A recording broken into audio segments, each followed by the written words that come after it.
The story starts years ago with an enigmatic stranger telling Lee Sa-emin that an action trivial to some could drive others to the edge of ruin. A single word, they said, could stop someone teetering at that edge. They assured Lee he was no coward, words that transformed his life. Since monsters began plaguing the world, humanity has been split into raiders and ordinary people. Sometime later, Lee visited the Raiders Control Bureau, where the receptionist instructed him to head to the lab. Nervous, twisting his fingers, he mumbled that he was prepared and started walking. Reserve Raiders, known as Awakened Ones, undergo routine aura checks by the Raiders Bureau. To qualify as a full Raider, one must pass a test, open only to those with an aura exceeding a specific threshold. Lee entered the lab, where the doctor awaited. She turned, remarking it had been a while since their last encounter. She noted that, as this wasn't Lee's first visit, there was no need to explain the procedure. Lee nodded quietly. The doctor asked if he was aware of his mandatory military service next year, pointing out that his prior exemption from Raider tests wouldn't apply again. Lee softly acknowledged this. The doctor, familiar with his circumstances, stressed that this couldn't persist indefinitely. She offered to refer him to a psychologist. Lee, head bowed, said he'd rather just take the test and leave. The doctor endorsed his choice, but warned he couldn't evade the obligation next year. Lee approached the machine and settled into the assigned seat. The doctor reported the reading, 103, unchanged from the previous year. All Awakened Ones start with an aura value of 100, which gradually rises. Lee's, however, had remained frozen since his awakening was confirmed.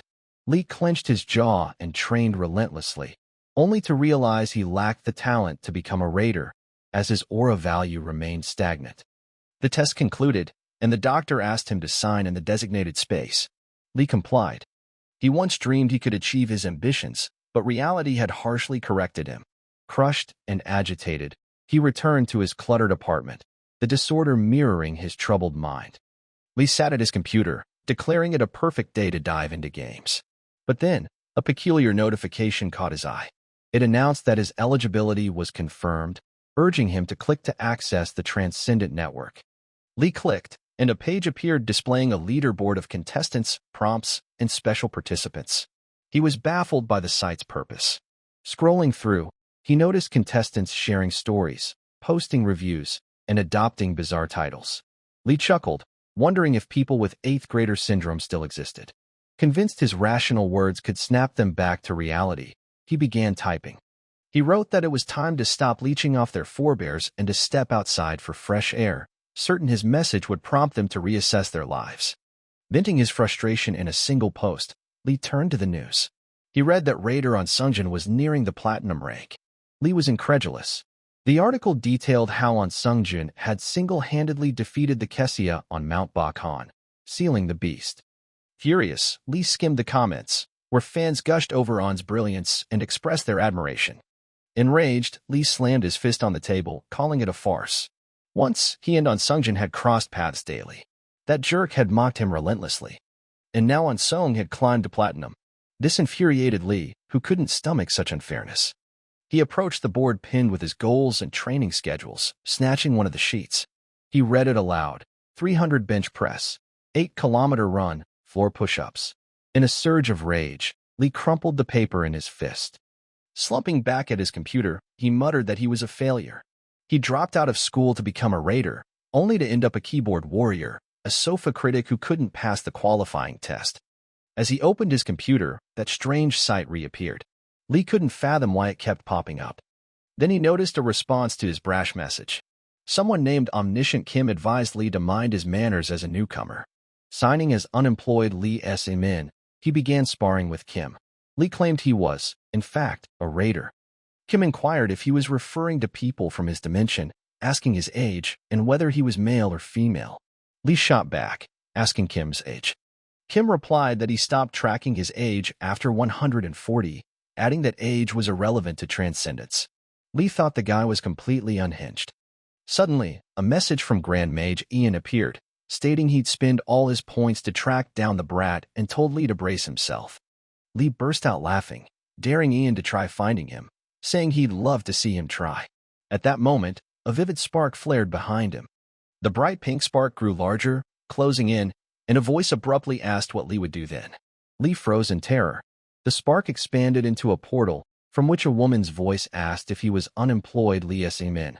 Trembling with fear, the boy watched as a stunning girl wielding a staff descended from the portal. Lee had never witnessed anything like it.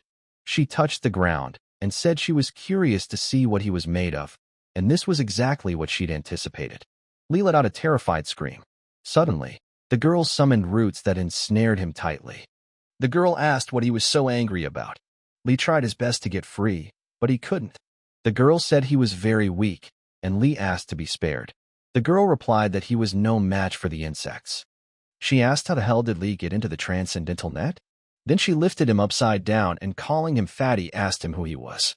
The frightened Lee replied that if she let him go, he would tell everything. Then the girl took off the shackles and Lee fell to the floor. Kneeling down, Lee asked who she was. The girl replied that she was Iana. Iana then smiled and said that Lee was good at bullshitting. After all, why would he lie about being a raider? Lee started to say that it was true, but he just hadn't become a full-fledged raider yet. Then Iana asked if he was a raider or not. Lee replied that in this world, there are ordinary humans and raiders with aura. They are usually the ones who hunt monsters, so Lee is the awakened one with aura. Then Iana asked him to show his aura. Lee concentrated and a bright blue light appeared around him. Iana gave him a strange look and asked if that was it. Lee couldn't understand why she was laughing so hard. The girl asked, "Is this some kind of joke?" Then Iana concentrated and showed her aura. A bright pink strong glow formed around the girl. The things in the room began to fall from their places. Lee realized that it's an unstoppable force, and it comes out that the transcendents are the monsters. Lee started begging for mercy and begged not to be killed. He asked if it was the end of him. Suddenly there was a knock from the next room, and the neighbor asked if Lee was all right. The neighbor said that there seemed to be an earthquake. Lee replied that he was fine. Iana took a deep breath and said that because of that loser, she had wasted the points she had saved so hard. The girl got angry and ordered him to answer immediately. How the hell did he get caught in the transcendental net? Lee replied that he didn't know himself and that he had just turned on his laptop. Iana asked what it was. Lee replied that it was that glowing thing on the table. The girl said that the thing looked rather strange and asked if this was the means of communication in this world. Then she ordered me to continue. Lee replied that he had nothing more to say. Then Iana asked him to tell her about himself. Then Lee said that there was nothing interesting in his life, and that he just went through a lot of crap and ended up here. Iana asked, finding himself here, living in a pigsty? She called him pathetic. Lee took a deep breath and answered that he knew it himself. Then Iana asked him that he had tried to change something in his life, hadn't he? The girl's words were cruel, but they did not hurt him at all. On the contrary, Lee began to tell her about how he had been orphaned at an early age and adopted by his current parents. About how he realized in school that he was an awakened one, but due to bullying he never managed to finish it. And about aura indicators that haven't changed in 6 years. Iana said it's a pretty sad story. The girl then looked at him and said that it was time for her to leave. Lee replied that it was a good dialogue. Lastly, Iana reminded the guy that if he wrote nasty things again, she would come and kill him, and that he should remember to write an apology. Lee replied that it would be done. Unexpectedly, Iana added that the world is inherently cruel and unfair. She told the guy that it was time for him to get outside and start doing something.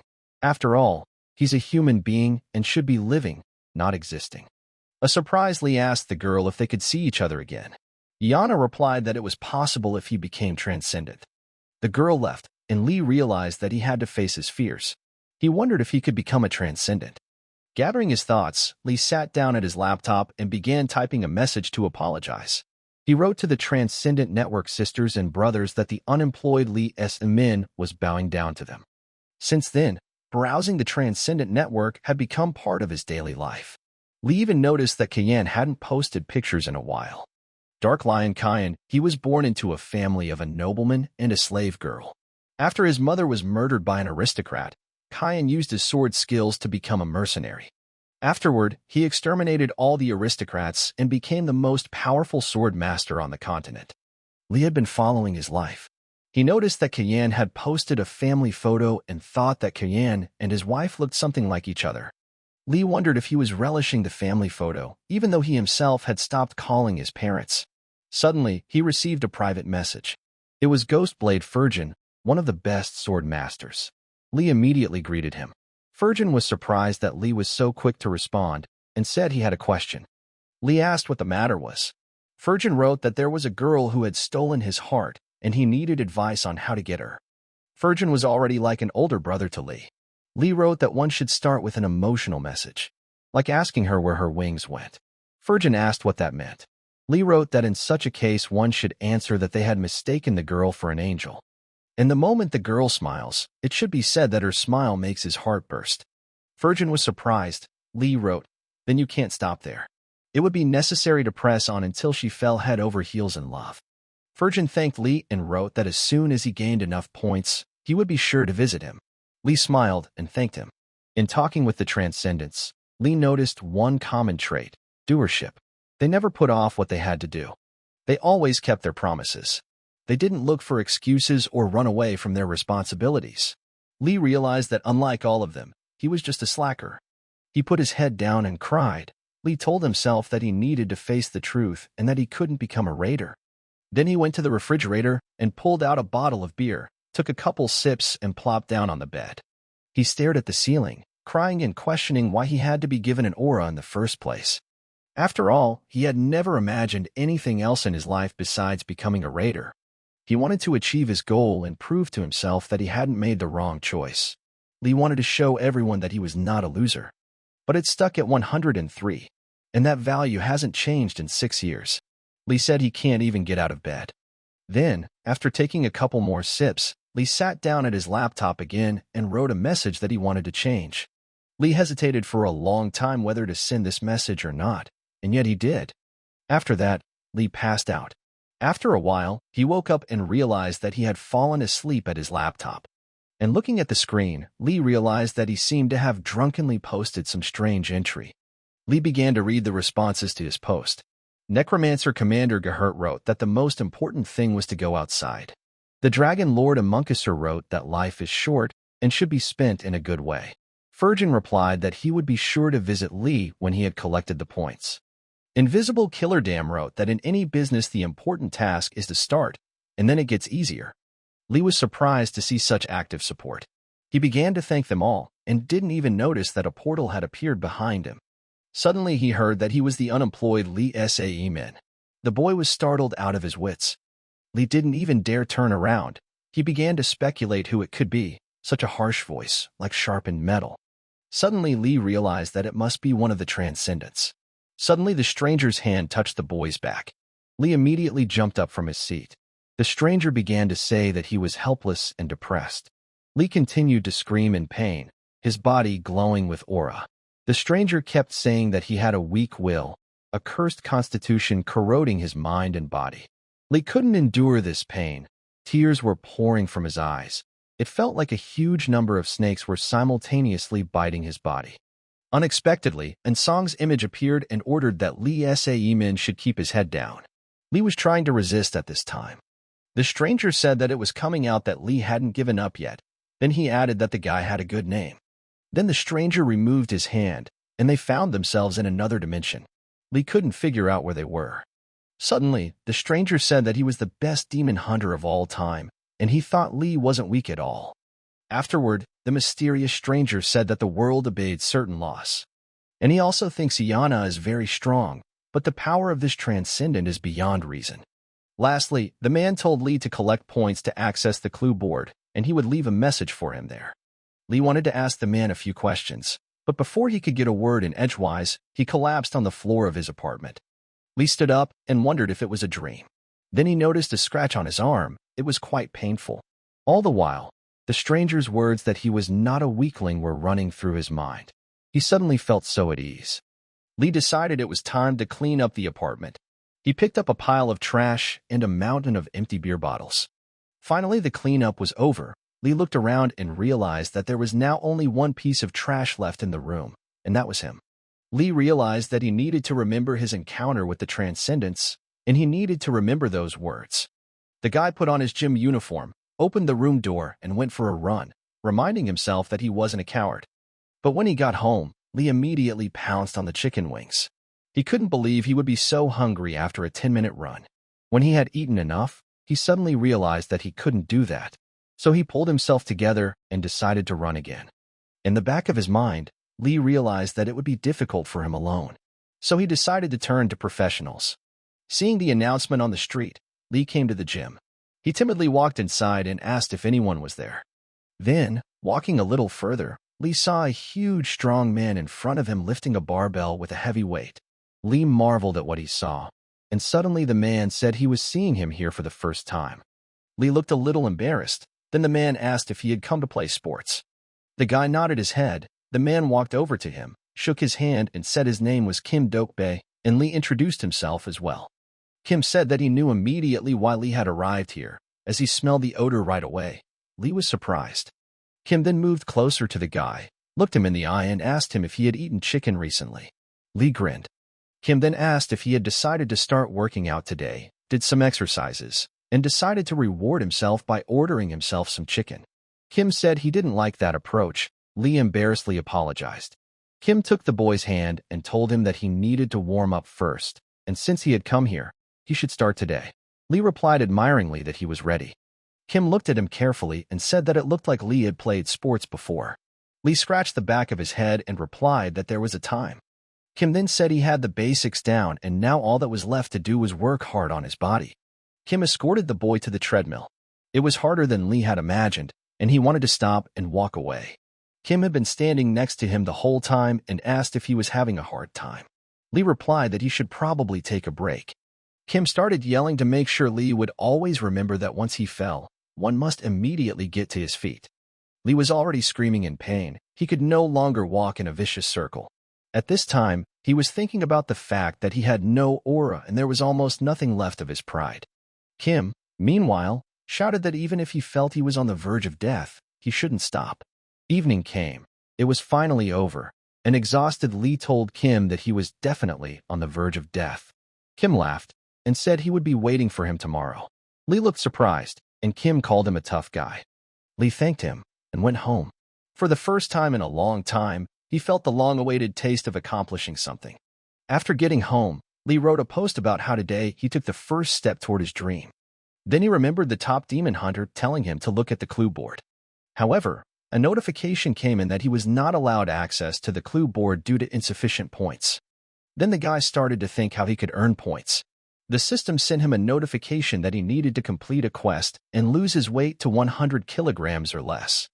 After seeing this, Lee almost went crazy. He started screaming that how is this even possible, to lose weight to 100 pounds? And the very next day, Lee was back in the gym. While running, he thought about losing 100 pounds, no matter what it cost him. And all Kim kept saying was that it was necessary to keep running even if he died. Some time passed, and then one day Lee looked at himself in the bathroom mirror and noticed that he had lost a little weight.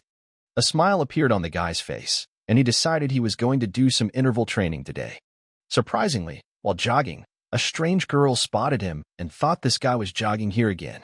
When she first saw him, he looked like a huge pig, and how different he was now. Meanwhile, after a grueling run, Lee started doing pull-ups on the bars. He kept telling himself that he couldn't get stronger until he started working on himself. Lee had no strength left at all. He began to shout loudly that he was not a weakling and that he would get his way even if he died. The girl heard this and thought that this guy was very serious, so she decided to make the first move. The girl walked up to Lee and said that she noticed that he always practiced so hard. It was commendable. She also said that she noticed him back on his first day, and it's rare to find guys so dedicated.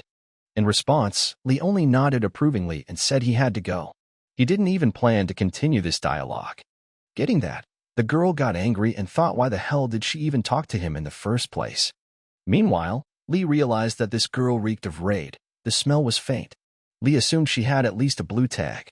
The physical capabilities of raiders far exceed those of normal humans, even if they're low-ranking raiders. In addition, the huge rewards they received for risking their lives created a sense of privilege. Lee, as a trainee, knew this firsthand. He remembers the times when he was bullied and sent home because he would get nothing but a blue tag anyway. Even between raiders, there is an insurmountable wall, let alone between raiders and regular people. Lee continued his jog, and suddenly the same girl decided to go for an overtake. As she overtook him, she pointed her finger down and called him fat. Lee creased his face, and the girl wished him luck, adding that even she wouldn't help him anymore. At this time, Lee thought that these damn raiders were all like this. Finally, he finished his workout and came home. Lee immediately went to his laptop to see what new things had been posted today. Suddenly, he noticed Iana's new post. The first time, Iana seemed intimidating to him, but in fact she turned out to be sweet and affectionate. Lee immediately reminded himself that she was on a whole other level and he should focus on the quest. He clicked on the quest confirmation button, and the system alerted that the weigh-in of participant Lee S.M.N. was taking place. Lee hoped and asked for the weigh-in to show 100 kilograms. Suddenly, the notification came that the participant's weight was 102 kilograms. Lee almost lost his mind. It was only 2 grams. He started screaming that he could just go to the bathroom, and the 2 grams would go away. However, the second time, the system alerted that his weight was 100 kilograms and 0.05 of a gram. Then Lee decided to get rid of the excess water. And finally, a miracle happened. The system congratulated Lee and notified that his weight is 99 and 9 kilograms. And as a reward, he gets 100 points. Also received a notification that the clue board is available to members level 2 and above, and you need to use 100 points to level up. Of course, Lee took advantage of such an opportunity. He was given access to the clue board, and Lee was pleasantly surprised. On the hint board, reading entries costs 100 points to read and 200 points to create. If someone reads his entry, he gets 10 points for viewing it. Lee was just confused at how many interesting and useful things there were. And then he notices Iana's post. At the same time, an alert from the system arrives saying that in honor of his first visit to the clue board, they are giving him a chance to read 1 entry for free. Lee remembered why he needed access to the clue board, and he found an article on the unemployed Lee Se-min from the best demon hunter of all time. Lee began to read that those who are subjected to asphyxiation cannot complete the heavenly circle. Their inner chi cannot circulate properly and dissipates like smoke.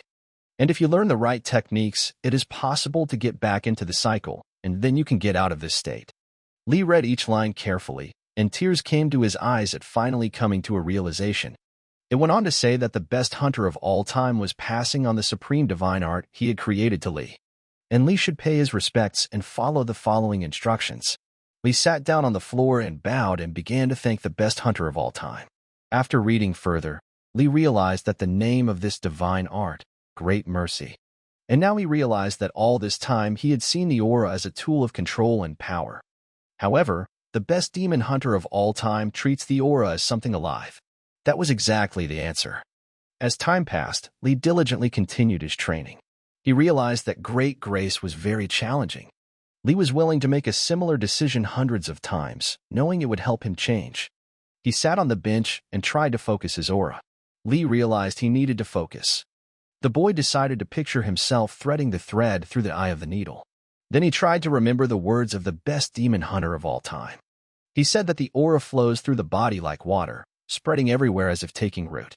So Lee realized that he needed to focus on the obstacles the aura was trying to pass through, and break through them in one move. And suddenly Lee realized that he had succeeded. This was a real achievement for him. With happiness, he plopped down on the ground and raised his hands in the air, saying that he could definitely become stronger now. After a while, a private raider training academy called Tayson Academy was actively holding classes. All of a sudden, during one of the training sessions, a guy came to the teacher and reported that someone had come to see him. The teacher was surprised, as he wasn't expecting anyone and couldn't even guess who it could be. He stepped out into the hallway, and what was his surprise when he saw Lee Se-min in front of him. Lee smiled and told Master Hwang Young-hoon that it had been a long time since they had seen each other, and it was a pleasant meeting for both of them. The master almost cried from surprise and happiness. He began to shout that Lee the bastard had succeeded. Even though he didn't become a raider, he was able to change. Hwang then jumped on the guy and hugged him, telling him to call him brother and offering him a drink. However, Lee told the teacher that the reason he was here was because of his aura. After saying that, Lee concentrated and showed his skills to Hwang. Seeing this, Hwang didn't know how to react. It was unexpected. Lee asked him if he could look at her once. Hwang immediately shouted to his students that he would be excused for a while and let them continue practicing. The teacher suggested that Lee start by measuring the value of the aura. Lee agreed and was once again inside this machine. While inside, Lee asked what the indicators were. Hwang replied to let him take a look for himself. Lee opened his eyes and saw the mineral aura value in front of him. This was something he definitely didn't expect. Hwang started shouting his hearty congratulations as his curse was finally over. The guy couldn't come to his senses and believe it. After all, he had only been practicing the techniques for a month and his aura value had grown so much. And equally surprised, Huang asked the guy how he did it. Li replied that he just happened to meet someone, and he gave him some advice. Huang says that's just amazing, and now he thinks they might try to have a duel. Huang then smiled enigmatically and said that there's a kid here who loves himself too much, and Huang needs someone to teach him a lesson. Li gave him a surprised look, and Huang said he was sure Li would easily defeat him. Then Li replied that he agreed. So Huang organized a duel. Li and this guy were already in the ring opposite each other. However, the guy turned out to be not so simple. He asked Huang if he really wanted him to challenge this stranger to a duel, and how much aura he even had. Huang replied that his figures were about 1,000. And after saying that, the guy seriously thought about it. He realized that this was a 1,000-point bet, and this stranger must be one of Huang Yonghun's disciples. After thinking it over, the guy walked up to Li and said his name was Jin Se. Li introduced himself in return and said that he was pleased to meet him. Jin was set on hand-to-hand combat without weapons. He was confident that he would destroy Li with his aura alone. So he throws his first punch, and what was his surprise when Li dodged with ease and began to strike back. Li's next punch flew right into Jin's face. He asked if he was okay and if he was hurt. Jin got a little angry and said that he could see that Li had the basics. And after saying that, he started to attack, asking the guy when he's going to get serious instead of playing these childish games. Li was able to defend against this blow. However, Jin landed the next blow, which sent Li tumbling to the ring net, and he fell to the floor. Jin smiled proudly and said that was the end of it. He immediately pounced on top of Li to finish him off. But it wasn't that easy. Li was able to resist and knock Jin to the floor. Jin wondered if this guy knew jiu-jitsu. Raiders don't usually spend a lot of time learning martial arts such as jiu-jitsu. Since they are fighting monsters, they see no point in learning martial arts or pain techniques. While Jin was pondering about Li's skills, he intuitively threw a punch in the air. The surrounding people started laughing loudly. Seeing this, Jin was even more angry, and he still found the strength to get up and continue the fight. Gathering his hatred and anger together, Jin decided to attack first and strike a decisive blow. However, Li dodged with ease and immediately struck back, causing Jin to fall to the floor. Li then used a couple of techniques and immobilized his opponent, capturing him. He didn't even give him a chance to move. Jin's anger and hatred became even greater. He asked how Li dared to humiliate him. At this moment, his aura began to shine with an even brighter green light. And at this point, Huang began to worry about Jin, because Li was not going to give up, and using a couple more techniques, he finally defeated him. Some time passed. Li went jogging as usual, but this time he repeated to himself that he shouldn't get too excited, since that kid didn't train properly and lacked motivation. And Li's victory in sparring was the result of his hard training. Now he realized that it took him longer to show his strength, and that power had been building up inside him all this time. And now it's no wonder he was able to defeat his opponent. Li was doing great in training. He had already achieved amazing results, and his body was direct proof of that. And so, during another training session, the students of the academy showed a surprising curiosity. The two boys took a long look at how Li was doing, and they clearly had something to ask. One of the guys had a flyer in his hand that said this man had managed to change in just 3 months and was now called Mr. Strongman. Meanwhile, Li was admiring his body after another approach. The boys decided to approach him after all. One of the guys shyly asked if it was true that he had changed in just 3 months. Li replied that he did, and then the guy asked admiringly if he could become like Li. Li replied that they had approached the wrong person. The guys were surprised, and Li added that first of all, they should show respect to the boss. At this time, a coach appeared behind the boys' backs. He said that he welcomed them and that his name was Kim Dok-bae. The guys realized that the man looked quite serious. Kim, meanwhile, offered to go to his office and talk. After a while, Kim brought the guys out and told them that they wanted to become like Li, and so they would follow the same training. Li smiled and asked the coach if they could handle such a workload and be patient. Kim said they signed a contract that says they can't give up going to the gym for a while, and more young guys in the gym is great. Li smiled and wished the guys good luck. Then he realized he hadn't gone online yet today to see what was new. He started visiting the site from his phone a long time ago, as he is busy working out most of the time, and locking himself at home with his laptop is no longer sitting around. Meanwhile, The guys barely made it through their first workout. One of them said he felt like he could die. But Lee decided to show something else. The guys couldn't figure out what he was doing. They assumed Lee was a raider after all. One of the guys said that it was coming out that Lee was now his senior comrade. The other replied that it was true. Lee realized that lately, he was starting to get some strange looks at him in the gym, especially those newcomers who had recently become members of the training hall. Lee couldn't understand why they were staring like that. It made him uncomfortable, especially since he wasn't interested in guys. Finally, one of the newcomers approached Lee. He apologized and said he felt something while he was looking at him. Lee asked, "What does that mean?" And then the guy said he knew who Lee was. Lee then asked, even more surprised, what he was talking about. The newcomer replied that there was no point in hiding. Lee was already angry and said that he had nothing to hide. And the newcomer asked the question directly, asking if he was a raider. Then Lee smiled with relief and replied that he was. Lee exhaled, as his hunch proved to be false. The newcomer, meanwhile, was glad that he had been right. Lee told him that he wasn't really a raider and he was going to take the exam. The rookie then asked that it was going to be held in a month, right? Lee replied that he did. And the rookie said he was a little jealous, since he wanted to be a raider too. Lee was surprised, and the newcomer said that he like Lee was an awakened one, and showed him his aura. Lee replied that he understood now and asked why he didn't attend the Raider Academy but trained here.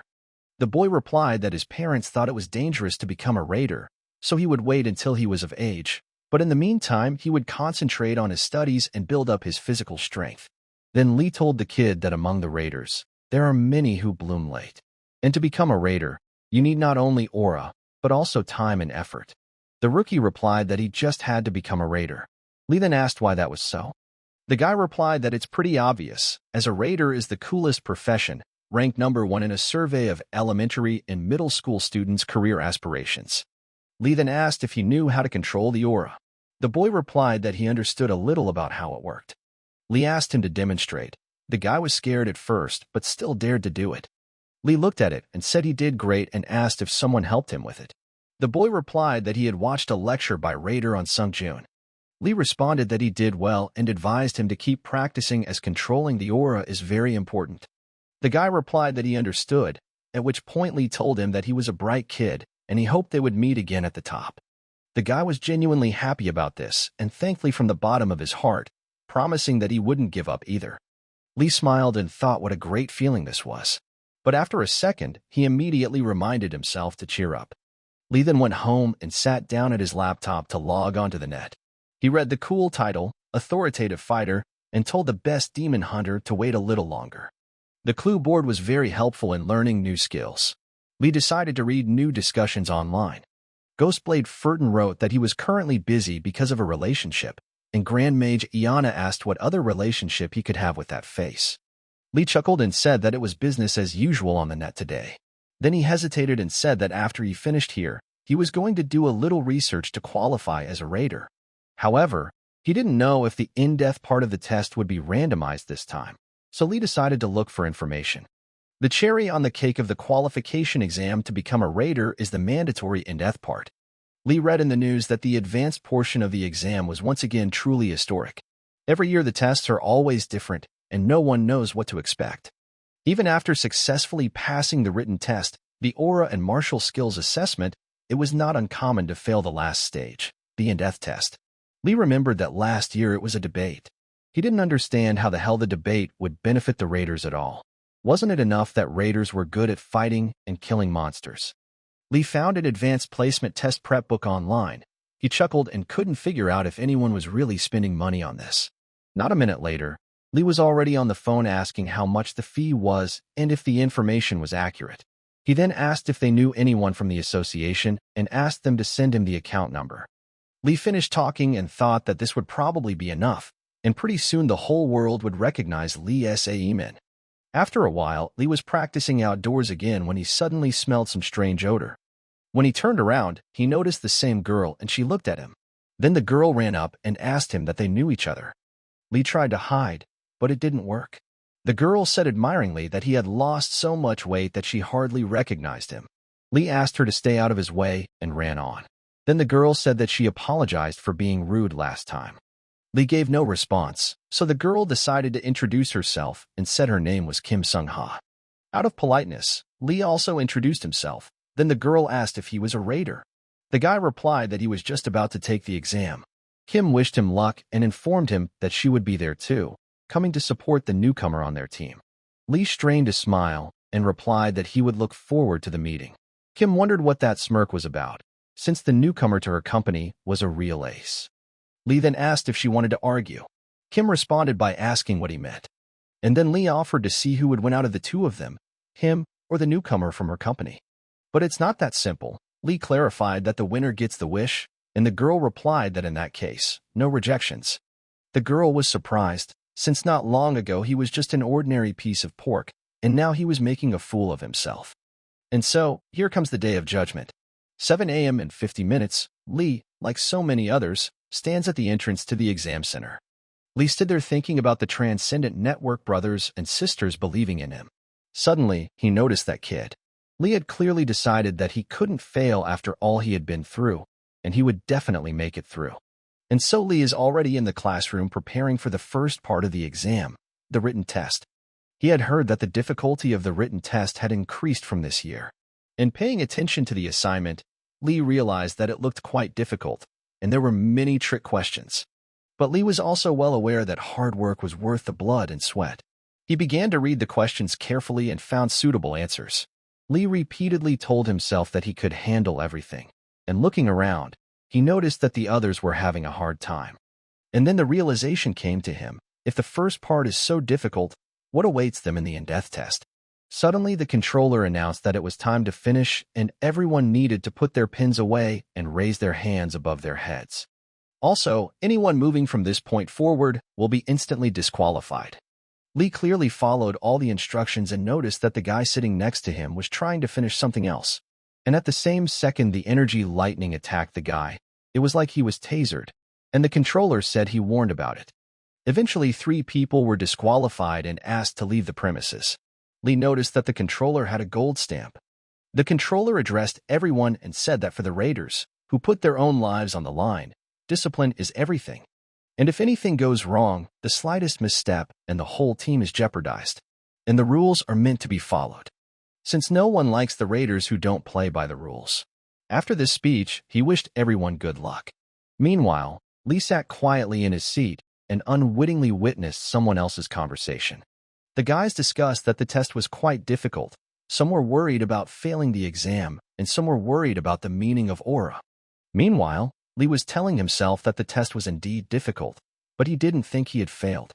And Lee also remembered that an aura level value of at least 5,000 was required to qualify. And the last time he was tested, the value was 5,100. Lee decided to concentrate, and the guys noticed and started whispering that he was controlling the aura.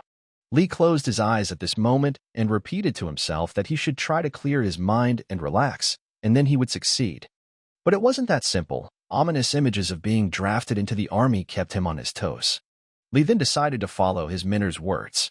The highest limit, it symbolizes the harmony of all things and phenomena of the universe.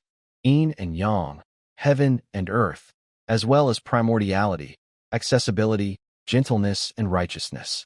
Controlling the aura brought back many memories. When Lee first told him he wanted to be a raider, his adoptive parents believed in him. Suddenly someone interrupted the guy. A man's voice asked Lee what he was doing. The guy opened his eyes and saw the controller in front of him. The man said that aura management should be practiced in a safe place. And isn't that the basis? Lee bowed here and apologized. The controller patted him on the shoulder and said that of course there were times when there was no choice, and he'd done it once in a forest teeming with monsters. Lee marveled at this and said that he seemed to have been in a great many dangerous battles. The man smiled and replied that that was the fate of raiders. Any battle was dangerous. However, the battles inside the gate are especially memorable. Lee asked, "What does that mean, inside the gate?" The man said that as they passed through the gate, they encountered a great number of all sorts of creatures. And in the Book of Monsters, there is an unidentified creature named Black Castle. The first time they encountered it, the raiders never managed to get enough information to identify the monster. Since then, no one else has ever met it. The man now remembers trembling with fear when he met it, because no matter how many times they attacked him, it kept coming. The controller suddenly remembered who was leading their group at that moment and wanted to tell Lee about it. But suddenly someone knocked and interrupted their conversation. A girl knocked and entered. She informed him that the second part of the exam was about to start. The man called the girl his manager and thanked her for the warning.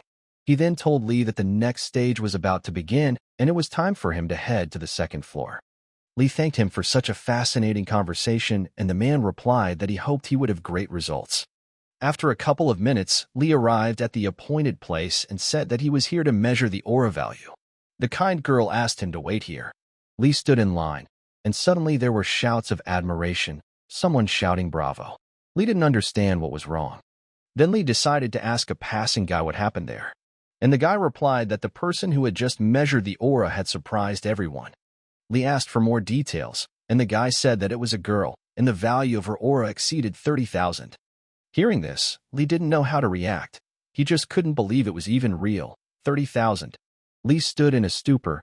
He didn't think there were such among them. He asked himself, wondering who this raider was. Suddenly, the guy standing in front turned around and said her name is Pan Yubai, and they say she's a hottie. Now everything has become much more interesting. The girl is strong, and in addition a beauty. And then Lee wondered, what if this was the newcomer he was arguing with Kim about? Then Lee decided to ask this guy if there were already people who had failed the test. The guy was very surprised and replied that there couldn't be anyone here with an aura below 5,000. Lee smiled and replied that he had really said something stupid. In fact, at this moment, he remembered that the last time his aura value was 5,100. The line slowly dissipated, and the last candidate was left, which was Lee. He was asked to walk over and lie down in the designated spot, and excited Lee did so. The doctor announced that he was starting. Lee concentrated and hoped the readings wouldn't be below 5,000. The examination ended and the controller reported that Lee Saemin's aura value was 7,180. Hearing this, Lee exhaled a sigh of relief. The controller said that was the end of it. Lee started jumping with happiness, his eyes filled with tears. He started thanking everyone around him, calling them brothers and sisters. He then approached the controller and thanked him, saying that he hoped the whole year would be full of good luck for him. No one could figure out what was wrong with this guy, and only Lee realized that for him it was a victory, to which he had worked so long and hard. Leaving the lab, Lee went online. He received a message asking how his exam went. An overjoyed Lee replied that everything was fine and asked what time his classes ended, as he was calling for some meat and treats today. After a while, Lee was already sitting in the establishment waiting for his delicious food. He enjoyed everything around him and thought about how beautiful the world was. Suddenly, he noticed the very girl Kim with whom he was having an argument. Lee thought she was strutting around like that, knowing she had such a strong trump card up her sleeve. He was of course upset by this fact, and suddenly someone tapped him on the shoulder. Lee screamed in fright and surprise. The rookie guys that Lee had called came in. The guys asked how his exam went. Lee smiled and replied that it had been easy. Then he asked the boys what they wanted to eat, and the boys said with one voice that they wanted pork. During dinner, Lee told the guys that he realized something important today, so he was going to start living life to the fullest. The guys were surprised and asked Lee why he shouldn't be the manager of a meat restaurant, since he's so great at frying meat. Lee replied that if an ignoramus like him were to run a meat restaurant, it's scary to imagine what an embarrassment it would be to the nation. Jiming then asked if it would be the same if he became a raider. The guys laughed and said it was just a joke. Suddenly, the door to the dining room opened and a company came inside, some of them saying they were very hungry. Lee looked up and noticed her again. The waiter asked how many there would be, and the girl said there were 5 adults. Seeing them, Ji couldn't contain his admiration. And then Kim came over to their table and told Lee that they crossed paths surprisingly often by accident. After that, she turned to the girl behind her and called her name Yubai and said that this was the guy who said he could overpower her with his eyes closed. The girl was embarrassed and then introduced herself and said her name was Pang Yubai. Lee also introduced himself in response, and then he finally realized that she was the newcomer with an aura value of 30,000. Kim smiled afterward and left, wishing them a pleasant appetite and reminding them to make sure Lee didn't forget about their argument. Lee started shouting that when he said that, but no one would listen to him. They left and didn't even turn around. By the end of the evening, the boys were already full and had full bellies. They thanked Lee for such a treat. In parting, Ji asked who the girls were, as they looked very pretty and nice. Lee replied that you shouldn't judge a book by its cover. He hugged the guys and reminded them that they should choose the girls carefully. And after that he suggested going to karaoke, the guys gladly agreed. They set off on their journey, and suddenly Lee felt something strange. He turned around and saw a bright red spark. Ji asked what was wrong. Lee told the guys to get out of here quickly. The guys didn't understand what was going on. Lee said he had a bad feeling about it. At this time, he remembered the first time he saw the portal open. And Ji hugged Ji and said that the gate was about to open. Suddenly, Lee started shouting that a gate had opened here. The boys hid behind Lee's back and watched the gate increase in size. A few seconds later, a huge monster came out of there. Lee immediately thought it was Sinkus. The monster had completely gotten out, and chaos reigned around, people scattering everywhere. Meanwhile, Lee stood motionless in place. He suddenly realized that his body was beyond his control and he couldn't move. Suddenly, I heard someone yelling for everyone to run to the shelter immediately. It was Kim and her team. She said the Iron Horse Association had arrived, and everyone needed to leave the place immediately. Kim then ordered that Yubai should call the rescue team. The girl replied that she accepted the order. The Iron Horse Association, although they are not one of the big three, are an elite raiding campaign. Until the rescue team arrived, the boys pounced on the monster to prevent it from giving it a chance to hurt anyone.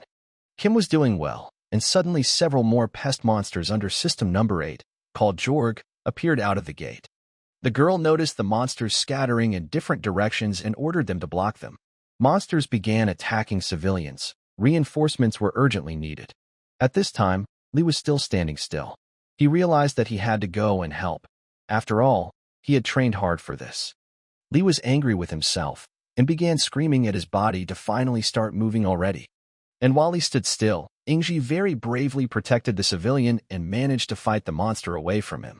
Seeing this, Lee thought that Ingji, the kid who had never trained properly, had fought the monster so bravely. That's when Lee realized that this guy was going to be an incredible raider.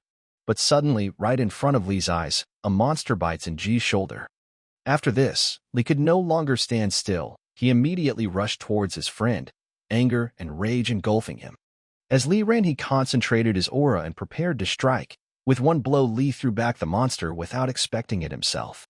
Just then one of the raiders showed up and asked if Lee was okay or not. The guy replied that he was fine, but there was an injured person here. Lee lifted Ingji in his arms and asked him to come to his senses. Ingji replied with a slight wheeze that he wasn't going to die. The raider approached them and offered his help. He asked Lee if he was the awakened one and told him that a rescue team would be arriving soon, so they should try to hold out until then. They bandaged the boy's wound and the raider left. Lee meanwhile realized that he had used the power of his aura to stop the bleeding, but his arm didn't give positive hope. At this time, while he didn't move away from his injured friend, the monsters were already coming closer and closer to them. Noticing this, Kim began to shout loudly for the monsters to follow her shout. She applied her aura, which blinded everything around her. Afterward, one of the raiders asked her how she was feeling. Kim replied that she was fine, but for such a large monster, it was quite agile. Also, Kim said that she knows a way to kill him quickly, however, she can't get to his head. Raider replied that backup had arrived, so they could try to join forces. Kim asked him to try to distract the monster, and she would strike from the opposite side. Raider did his best to draw the monster's attention to himself. Kim, meanwhile, came around the back of the monster. She climbed a tall building and began to wait for the right moment to strike a decisive blow. And such a moment came. Kim jumped from a great height, preparing her sword and concentrating her aura. She plunged her sword right into its head and screamed loudly for the thing to die. After such a powerful blow, the monster fell to the ground. However, Kim was also hurt and fell down with him. She started yelling that Sinkus wasn't moving anymore and everyone was doing good. She also asked that the treatment teams hurry up. Lee noticed that the gate seemed to be closing. Someone announced that there were 10 seconds left until the gate closed. Lee looked carefully at the gate and he thought there was something there. He could clearly see the image.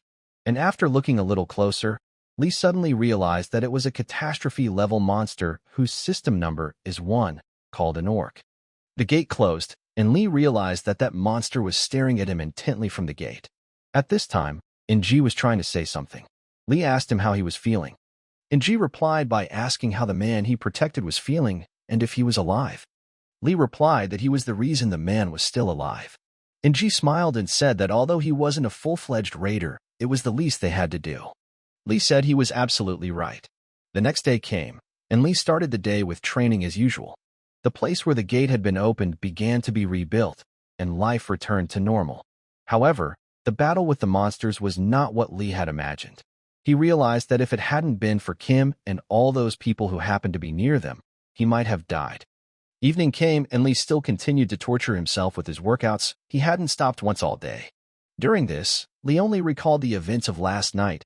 He saw the monster biting Ng in front of his eyes every time.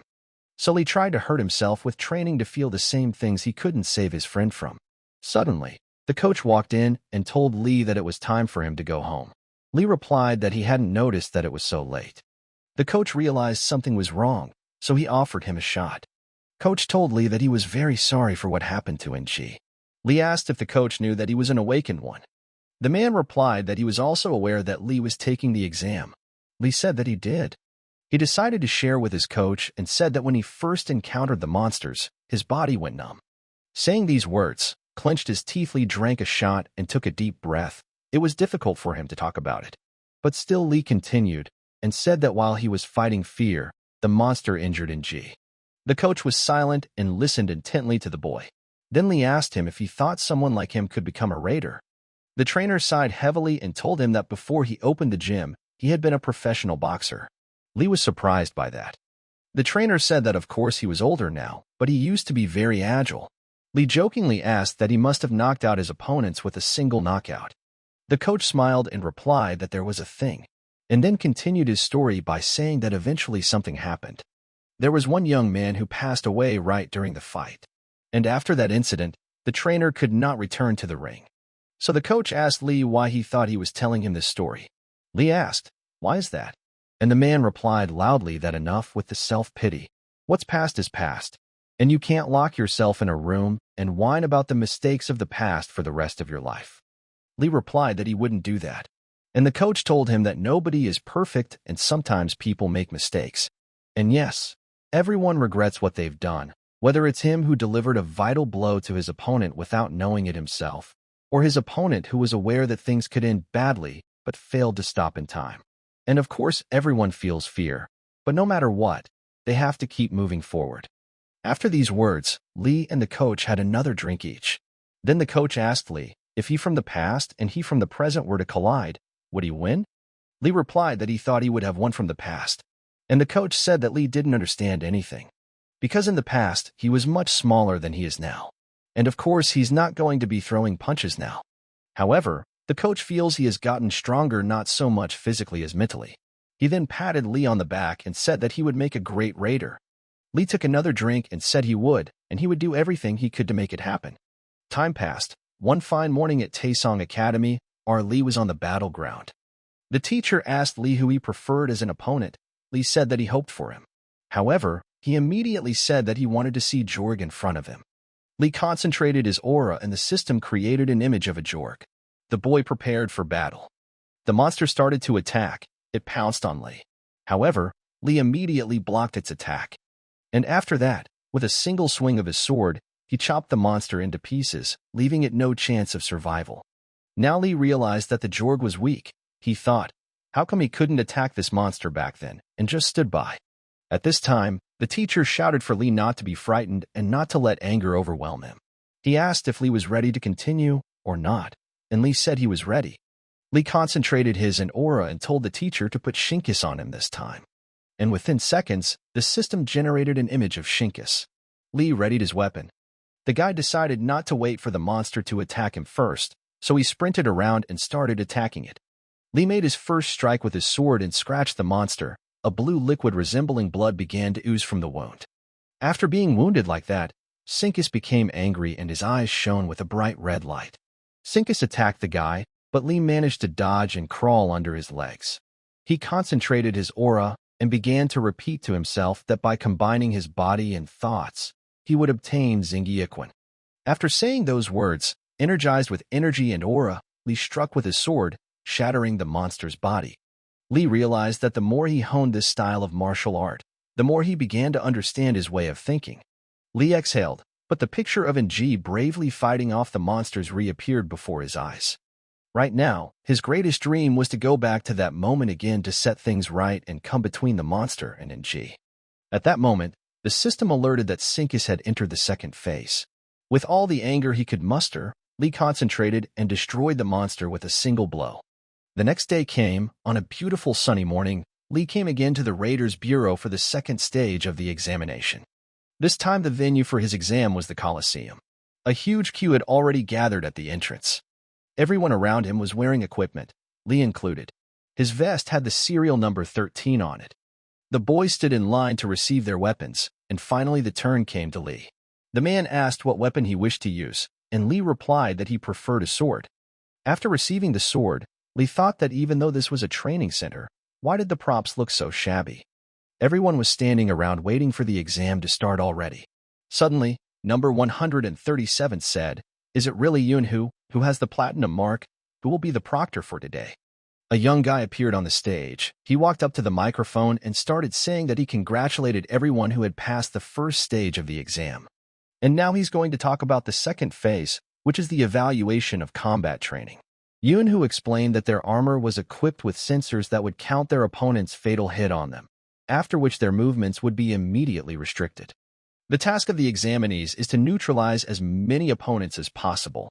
The victory will go to the last one left on the battlefield. Meanwhile, the managers approached the guys and handed out papers to them, telling them that after signing these papers, they should head to the exam venue.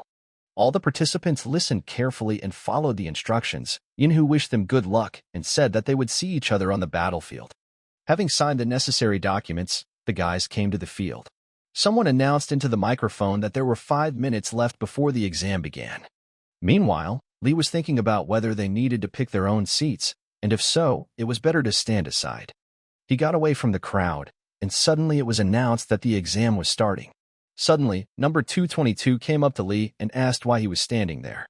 Lee replied that he chose the tactic of avoiding combat and decided to observe others from the sidelines. However, 222 didn't inspire his confidence, so Lee started to attack him. He was not confused and blocked the attack. Number 222 said he wasn't in a hurry to go anywhere and offered to get to know each other better. Lee repelled his attack and replied that they shouldn't waste their energy and time on something like this. After saying those words, Lee threw away that wretched sword that only hindered him and made him uncomfortable and grabbed his opponent's face with his hand. 222 couldn't understand what was going on or why Lee had thrown away his weapon. And while he was wasting time thinking about it, Lee threw a fist punch. Immediately, the microphone announced that number 222 had been hit. And they also announced that number 13 gets extra points for first challenge win and first blood. Meanwhile, in the monitoring room, company representative Hosen asked if number 222 was definitely out. He was told he couldn't make a mistake. And the man wondered who had been able to knock that asshole out. Renegade said they say the Iron Horse Association has a talented rookie now. Infinity's representative replied, it was, and he had heard that her aura value was 30,000. The Iron Horse Company representative turned out to be Kim. She smiled and said that she was very diligent. At this point, Kim thought everyone was so calm. Apparently, everyone gathered has a candidate they believe in. And then they announced that number 185 is out, followed by numbers 89 and 77. And number 172 gets extra points for the triple murder. Meanwhile, Lee remembered that the best demon hunter of all time had once said that fighting using aura was like subjugating the enemy universe into his own. Fighting monsters is much different than hunting beasts with guns. In a battle with monsters, Lee risks his life, his universe. This is the Battle of the Raiders. Numbers 156 and 66 have been announced as defeated. The monitoring room had already noticed number 13 in the room, and that he was pretty fast. No one could figure out where he came from. Someone said that this kid was able to take out the Renegade and Infinity people with ease. Kim suddenly shouted the same thing and was immediately silenced. She even stood up from her seat out of shock. The man sitting next to her asked if she knew him since he had recently defeated his man. A shocked Kim replied that she could say she did. Meanwhile, Yubai deftly handled each of her new victims. This time she defeated number 27. She sighed and wondered who would be next. Suddenly, number 13 appears in front of her. Yubai immediately recognized him and thought that he was the same guy who stood like a stump and couldn't do anything. She smiled and said that it had been a long time since they had seen each other, and that she had heard that she and Kim had had an argument. Yubai then noticed that the number of affected participants on his vest showed the number 10. She couldn't understand how, since he was an unremarkable person. Was he the kind of person who had good skills but was terrified of monsters? Yubai then held out her sword and said that it was time to start. Lee took a stance as well, and the girl made her first strike. And then Lee realized everything. He noticed that she was very fast, and her aura wasn't just a joke. Yubai started throwing one punch after another. Lee barely had time to block, but he still missed one of the punches. After hitting him with her sword, the girl finished him off with another leg kick, after which Lee fell to the ground.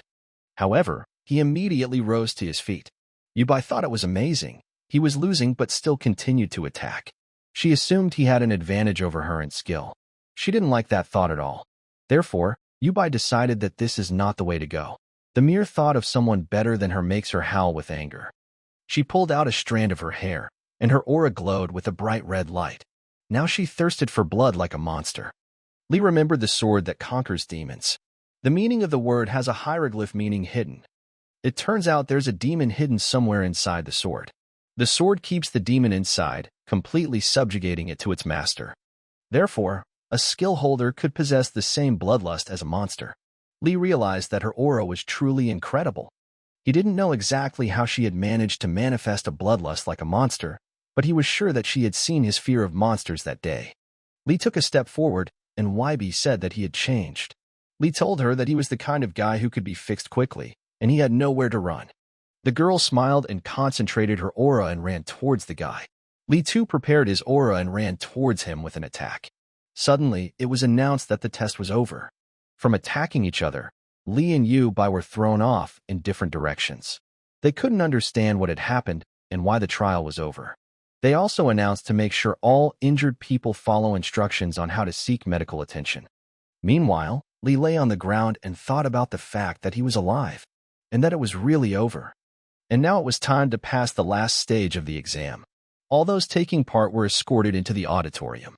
The difficulty of the last stage is that each time the task is different, and even if the raiders performed well on the first and second stages, they may fail on the last stage. So finally Lee sat down at his seat, and what was his surprise when he saw a blank sheet of paper and a pen in front of him. He didn't know what to think. Would they really be testing their drawing skills? And suddenly there was an announcement that this year the final part of the qualifying exam is an essay. When everyone heard this, they were, to put it mildly, shocked.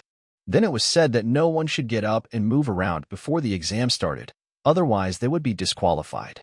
Each examiner was then given an instruction sheet which told them to state their thoughts on the following topic: maximum 5,000 marks, time limit 1 hour.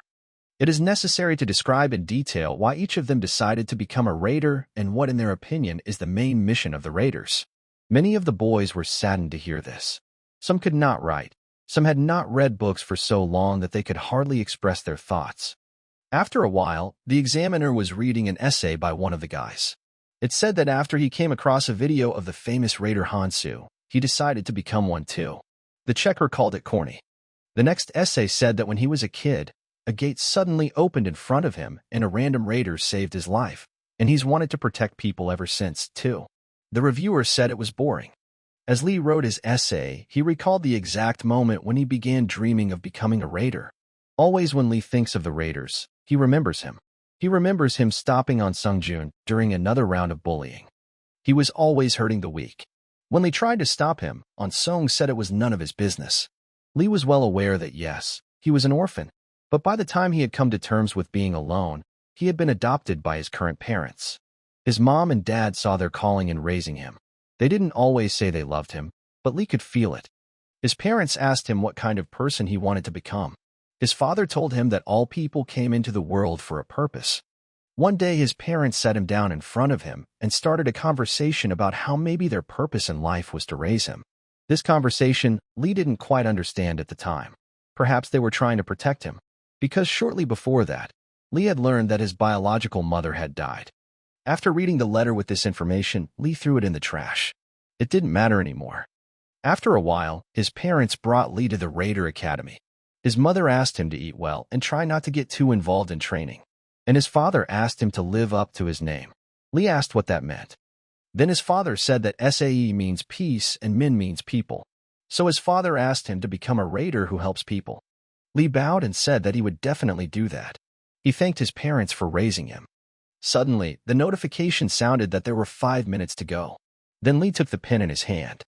He started writing that monsters have taken over humanity. The only power that can resist them is the aura. So why is it given? What purpose is there for the wearer of an aura in this world? Lee wrote, "Help." At that moment, he remembered the words of the best demon hunter of all time about not being a coward. Then he wrote, "Peace." At that moment, he thought about how NG had told him that it was the least they had to do. The next word Lee wrote was safety. And in that moment, he remembered the coach who told him he would make a great raider. And finally, the people. Lee wrote that this was the reason he wanted to become a raider. And suddenly it was announced that the exam was over. After a while, Lee came to the hospital to visit his brave friend. He knocked on the door of the room and said he had come to visit. NG was happy and said he was glad to see him. Lee asked how he was doing. The guy said he was fine and asked if Lee liked novellas, since this one was really cool. Lee laughed and replied that he doesn't read that kind of stuff. Then he opened a soda and asked when NG would be discharged. He replied that it would be a while yet, so he would have to study in his bunk. Lee asked in surprise, what kind of studying? NG said he was actually pretty smart. Lee looked at him even more surprised. Then NG asked if he knew the square root formula. Lee replied that he had no idea what it was. NG laughed and said that Lee was dumber than him. With his head down, Lee turned to NG and said that he would help him repair his arm, but it would take time. The boy was surprised and jokingly replied that in that case he would trust him and prepare to become a firefighter. Lee asked why a firefighter? NG replied that it was actually a very cool profession too. Lee laughed, gave him a friendly pat on the head, and told him he had to go. Ing said goodbye to him and asked when they would see each other again. Lee replied that it would probably be in 2 years. NG smiled and replied that he would visit him. Lee said he'd better not. It wasn't long before Lee learned that the qualifying exam to become a raider had been completed and he had been drafted into the military. Leaving the hospital, Lee, completely disheartened, began to think that his 2 years of precious youth would be wasted. Eventually, he couldn't take it anymore and started yelling all over the street that this was the tyranny of their state. The Immortal Squad is a specialized unit made up of awakened ones who have not passed the qualification test. That's exactly where Lee is going to end up. The other day, Coach Huang told Lee that he would need to purchase a weapon. Lee asked what for? And the trainer said that he realized that each awakened person had his own weapon. The military would not be able to provide it for everyone. Completely desperate, Lee came to a gun store. The salesman greeted him, but immediately realized that there was something wrong with the guy, and it was better not to be nice to him. But still the salesman asked if he was a conscript. When he heard that, Lee flashed like lightning. Then the guy said they have them a lot, and asked what he was looking for. Lee asked to see what kind of claymores they had. The salesman said, attractive on the outside but empty on the inside. Lee asked what that meant, and the guy explained that that's what they usually say about claymores. The salesman then smiled and said that of course they sold any two-handed swords. The claymore is a weapon of important historical significance along with the Japanese sword and the Zweihander. It is the weapon of choice for many who are uncomfortable using modern weapons. The salesman told me that the Iron Heart Company make great claymores, but the price tag bites. That's why most people choose domestically made swords. And nowadays, people call a claymore a two-handed sword. The salesman suggested that Lee try one of them. Taking the weapon in his hands, Lee said it was just like the seller said, attractive on the outside but empty on the inside. Taking a couple swings, Lee said it was pretty good. The salesman, smiling, replied that he knew he would like it, since the sword is of excellent quality for a small company of maker. Moreover, it can be taken care of and used carelessly. Lee held out the card and said he would take it. The vendor bowed and thanked him for such a choice. In parting, the salesman wished him good service. But Lee frowned again and thought he had enough salt in his wound. Lee then said to himself that if one can't avoid something, one should try to enjoy it. He decided to keep practicing hard and would try to pass the test again.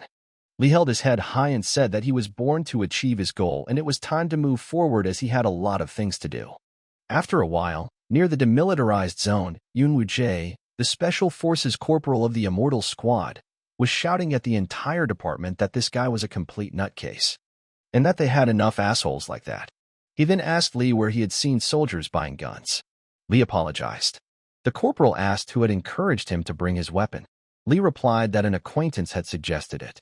Then the corporal laughed and said that great acquaintances he had, but that it was better to find better friends. The corporal then looked at the guy standing next to him and, calling him Gil-hun, said that he seemed to have a puppy he could torture. Private Gil-hong replied that he would make a man of him. He approached Lee and called him a rookie. "Yes, sir," replied Lee. Gil-hun ordered him to follow him. Lee got up and went. On the way, the private said that the corporal always reacted that way to newcomers, but he didn't know if he would return his weapon. Lee thanked him for the information, and Gil-hun asked what he wanted to eat. Lee smiled and replied that he would eat a chocopale. The private said that's not how things work here. Then they came to the dining room and took portions of food. It was not as awful as it could have been. Lee thought that this place was different from a normal armory, and there didn't seem to be a shortage of people here. Suddenly, the private asked if Lee knew what they were doing here. Lee replied that he did not know. Gil-hun said that no one knows by coming here. Everyone thinks it's a place for guys who failed the raider test. Lee asked him that wasn't it. The private then asked him that if he failed to stop the monster, what would happen? Lee thought for a moment and replied that in that case there would be trouble. The private asked, "What kind of trouble?" Gil-hong then took a deep breath and said that he had heard that in the past, there had been a huge crisis in areas where the raider system was not developed. Therefore, they received help from neighboring countries. And nowadays, speaking about the gate, they imagine huge dangerous formations. Private said, for Lee to think about what would happen if the raiders failed to destroy the monsters. He then stood up and asked if Lee was full or not. Lee replied that he still had some left, but Gil-hun ordered him to get up immediately. After that, they went outside and the private told them to follow him. He jumped up and started climbing the tower. Seeing this, Lee was shocked. He thought that this guy had great skills. The private started shouting for Lee to get up immediately. Then Lee concentrated his aura and began to rise as well. The private was surprised, too, and when Lee stood up, he told him that it wasn't bad. Lee thanked him. They were sitting on the tower, and the private asked him if he could see the northern part of the DMZ, the place where the monsters roamed. Lee looked carefully into the distance, and Gil-hun told him that there was a veritable hell out there. Lee watched in silence, and Gil-hun wondered if he realized they were here for a contingency. The private then smiled and asked if Lee was scared. Lee immediately replied that he was not. And now Lee clearly understood for himself that this was now a fresh start and would have to cope with everything that awaited him. Another morning came. The clock showed the time as 5 in the morning. The alarm clock rang, and Lee got up. While the others were still asleep, Lee took the kettle and went out into the corridor. The duty officer was sitting on a chair, yawning. Lee put his hand to his head and saluted him. The clerk on duty said he was pretty spry. He then asked Lee what's for breakfast today. Lee replied, rice, fish soup, kimchi, and roast pork. Lee filled a kettle of water and, returning to the room, began counting in his mind, 3, 2, 1. And by the end of his counting, a loud noise came from all the speakers. Lee pulled the curtains open and started yelling that it was time to get up, for everyone to get up. Lee then looked at Sergeant Kim Y and said it was time to wake up. After that, Lee handed him some water and said that Captain Han would conduct the morning assembly. Finally, everyone woke up and started to get dressed. One of the military men asked if Lee had made his bed. Lee pointed to his bed. The morning formation had begun. The captain said that the soldiers would be arriving today after the mission and that they should be rested. Gil-hong turned to Lee and said that the squad leader was returning today, so we should be on guard. Lee replied that he understood. Lee asked what kind of mission they were on. Gil-hun replied that he was not aware of it, but he had heard that everything was happening in North Korea. North Korea is said to have fallen almost completely under the onslaught of monsters. A handful of soldiers hold a few cities, but they are surrounded by monsters. As a result, South Korea, China, and Russia formed their own borders to keep the monsters at bay.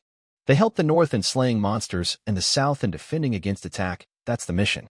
Private Gil-hun warned Lee not to dare make eye contact with Sergeant Jeon Jian as he really dislikes it. The morning meeting was over and Gil-hun asked what they were having for lunch today. Lee replied that it was curry, soybean sprout soup, and chicken and hot sauce. Gil-hun entered the room and started shouting that the commander had returned. The man replied that it had been a long time since they had seen each other. The commander then asked who it was with him. Gil-hun replied that it was newcomer Lee S.A.E. Min. Lee realized it was Sergeant Chan. Jong then said that they would talk after he took a shower. Gil-hun wished him a good relaxation under the hot water. Sergeant Jong ordered his bag to be disassembled. Gil-hun replied that it would be done. The boys set to work. and Lee told Ji-hoon that the odor would not wash off even after 10 washes. The private laughed and said it was true. Suddenly, a monster head fell out of the bag. Gil-hoon was frightened and said that it was the head of the monster with system number 10. Lee at this moment thought that by obtaining a gold brand, there was a possibility of hunting such monsters alone. Jong returned from his shower and asked Gil-hoon if anything interesting had happened while he was gone. The private smiled and replied that the newcomer had brought his weapon with him. Chan asked, "Not for battle?" Gil-hoon replied that someone had told him that it was mandatory when joining the army, and he believed it. Jong then asked to see the weapon. Gil-hoon brought out this sword. The commander examined it carefully and asked the newcomer's name. The private poked Lee on the shoulder and whispered for him to introduce himself. Lee immediately gave his name. Then the commander asked Lee if he liked the sword. Lee replied that he did. The commander looked carefully into his eyes and said that if that was the case, then he could use it from now on. Lee bowed and drew his sword. Chan asked that surely he must have been preparing to become a raider and ended up here. Lee replied that was exactly the case. After that, Commander Jong said that they would chat later, and now he would rest and they could go about their business. He left, and Gil-hoon asked if Lee was happy or not. At that time, a happy Lee stood with his sword in his arms and said that he was happy. Gil-hoon then said that he had never seen such a soft expression on Commander Jong's face and asked where the sword came from. Lee replied that the manufacturing company was called Metal Giant. The private smiled and said, "Now it makes sense, since it is the company of the commander's father." Chan rested and took a shower, at which time a military man came up to him and brought him a hairdryer. He asked the commander if he was scared. Chan replied that if you do everything by the book, there was a chance of walking away uninjured, but if you make a single misstep, you could die. Lee and Gil-hoon witnessed this conversation, and Lee told the commander that he looked like a great warrior. Gil-hoon smiled and told Lee that he was a toady. Evening came, and it was time for the evening formation. The commander asked where the newcomer was. Lee immediately introduced himself. The commander then ordered him to tell him who Brucus was. Lee began to tell him that Brucus is listed as system number 23, also known as the Earth Dog. They have strong jaws and sharp teeth, attack in packs, so it is quite difficult to cope with them. Occasionally, a Brooks warrior can be found among them. His size and attack power are greater than a normal Brooks. That's why some people categorize these monsters as two different species. The commander was surprised and asked if he had studied monster science or something like that. Lee replied that he was just a regular guy who dreamed of being a raider. One of the military men said that it wasn't bad. Gil-hoon smiled and replied that he was the ace of their squad. The commander added that in addition, Brooks have a hard shell, and asked Corporal Yu where they should attack the monster in that case. Yu replied that he should hit the stomach, since due to its poor eyesight, it is a blind spot for the monster. However, it is necessary to attack quickly. The commander said that was correct, but if they missed, the sword would bounce and they could hurt themselves. And now they're going to practice striking. Lee was very excited, as it had been a long time since he had practiced with a sword. The boys started the drill. Gil-hoon observed Lee and said that he was pretty good with a sword. Lee thanked him. Corporal Yu also said that Lee was just a genius. Lee was very embarrassed and replied that he was just like everyone else. Suddenly, this fascinating conversation was interrupted by an unusually loud signal. Lee immediately realized that it was an air raid. The commander immediately gathered the entire squad and informed them that the Bruxes had been discovered, and it was necessary to exploit their weaknesses, as they had been trained to do. And he also ordered no one to die, as their relatives would receive a pittance for their deaths. The order came to go on the attack. The military rushed forward. It was announced that the object was stepping on a mine. It was necessary to disperse and go on the offensive. After reaching the right point, Lee saw a whole swarm of Bruxes in front of him. This would be his first experience with live monsters since that incident. The squad stood in front of the swarm. The commander gave the order, "Everyone take up positions and when ready to engage." The military began to advance, one of them shouting that it was time to crush these things. Meanwhile, Gil-hoon ordered that Lee should stay behind him. Lee replied that he accepted the order. And at the same moment, a huge monster appeared behind Lee's back. Lee immediately reacted and attacked it. Gil-hoon turned around and watched Lee bravely fight him. Eventually, Lee stabbed his sword through that monster. Gil-hoon said that he was a great young man. Lee thanked him for saying that. After that, Lee looked around and realized that there was no end to these monsters. Suddenly, one of the soldiers began to scream loudly in pain. Just then, Lee noticed that a Brookis warrior had appeared. He was huge in size, and his eyes shone with a bright red light. The soldiers started shouting to the commander to stop him. The commander gave the order to assist the comrade. Suddenly, Lee noticed Brookis grabbing one of the military men with his claws. And that creepy picture of the monster biting Ji's shoulder appeared in front of his eyes again. Hate and anger overwhelmed him. Lee grabbed his sword tighter and rushed forward. Gilhong noticed this and tried to stop him. Brookis was about to bite the head off the military man when suddenly Lee stepped between him and the monster. He threw the first punch and scared it away. After that, Lee realized that this monster was very tough, and it was clearly no different from an ordinary Brookis. Also, Lee realized that the value of the weak was useless if he couldn't get close to him. Then he decided that in such a case, more force should be used against a strong monster. Lee got close to him, and running under him, he inflicted a deep wound, cutting into his belly. Gil-hoon, upon seeing this, almost fell over from shock. He didn't expect Lee to be so brave and strong. The Brookis warrior slumped to the ground and no longer gave any sign of life. Lee breathed out a sigh of relief. However, when he turned around, he noticed a few more of the nasty creatures. Lee readied his sword and began to call out to them. Lee massacred them. Eventually, the squad defeated the monsters. After a while, the commander gave the order to clear the area. Meanwhile, Lee was trying to recover from such a battle. Suddenly, the commander approached him. Lee immediately got to his feet, the commander telling him he had done a good job. But the commander asked him if he really failed the Raider exam. Lee replied that he was bad at writing essays, so he didn't pass. Hearing this, the commander was surprised. Lee then took out his flask and asked if the commander was thirsty. However, when he saw the flask covered in blood, he refused. The next day, rumors of a talented rookie began to circulate, and it would be impossible to hide such a thing even if you wanted to. Meanwhile, two military men approached Lee and asked what was for breakfast today. Lee replied that it was rice, tofu soup, kimchi, and fried sausages. The guys thanked him, and turning around, one of them said that this was the guy Lee Saemin who had saved a comrade. At this moment, Lee thought that he would continue to train hard today to maintain his A status. Suddenly, Commander Chan came over, and Lee immediately greeted him. Chung said that the rumors about him had already reached the top, and it is said that Lee single-handedly destroyed a Brookis warrior. Sweat covered Lee's face, and he apologized. Chan smiled, patted him on the shoulder, and said no way, and good for him.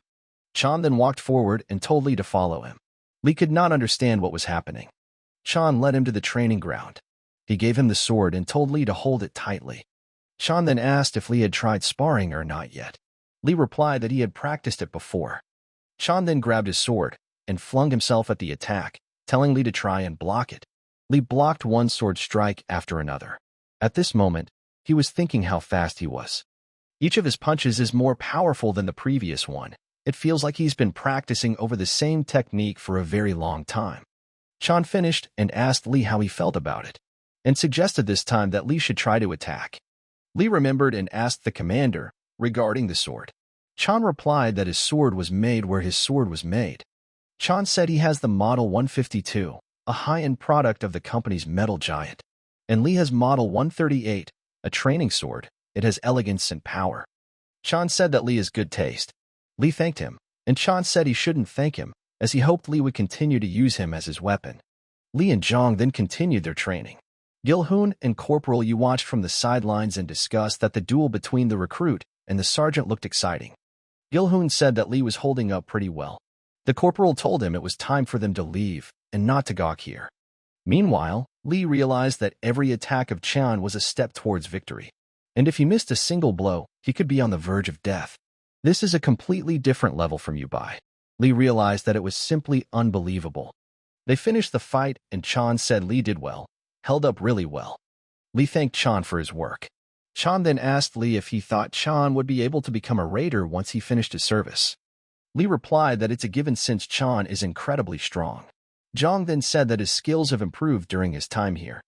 Lee at this point wondered if his skills were improving. He then asked Chan how he ended up on the team that was going on missions.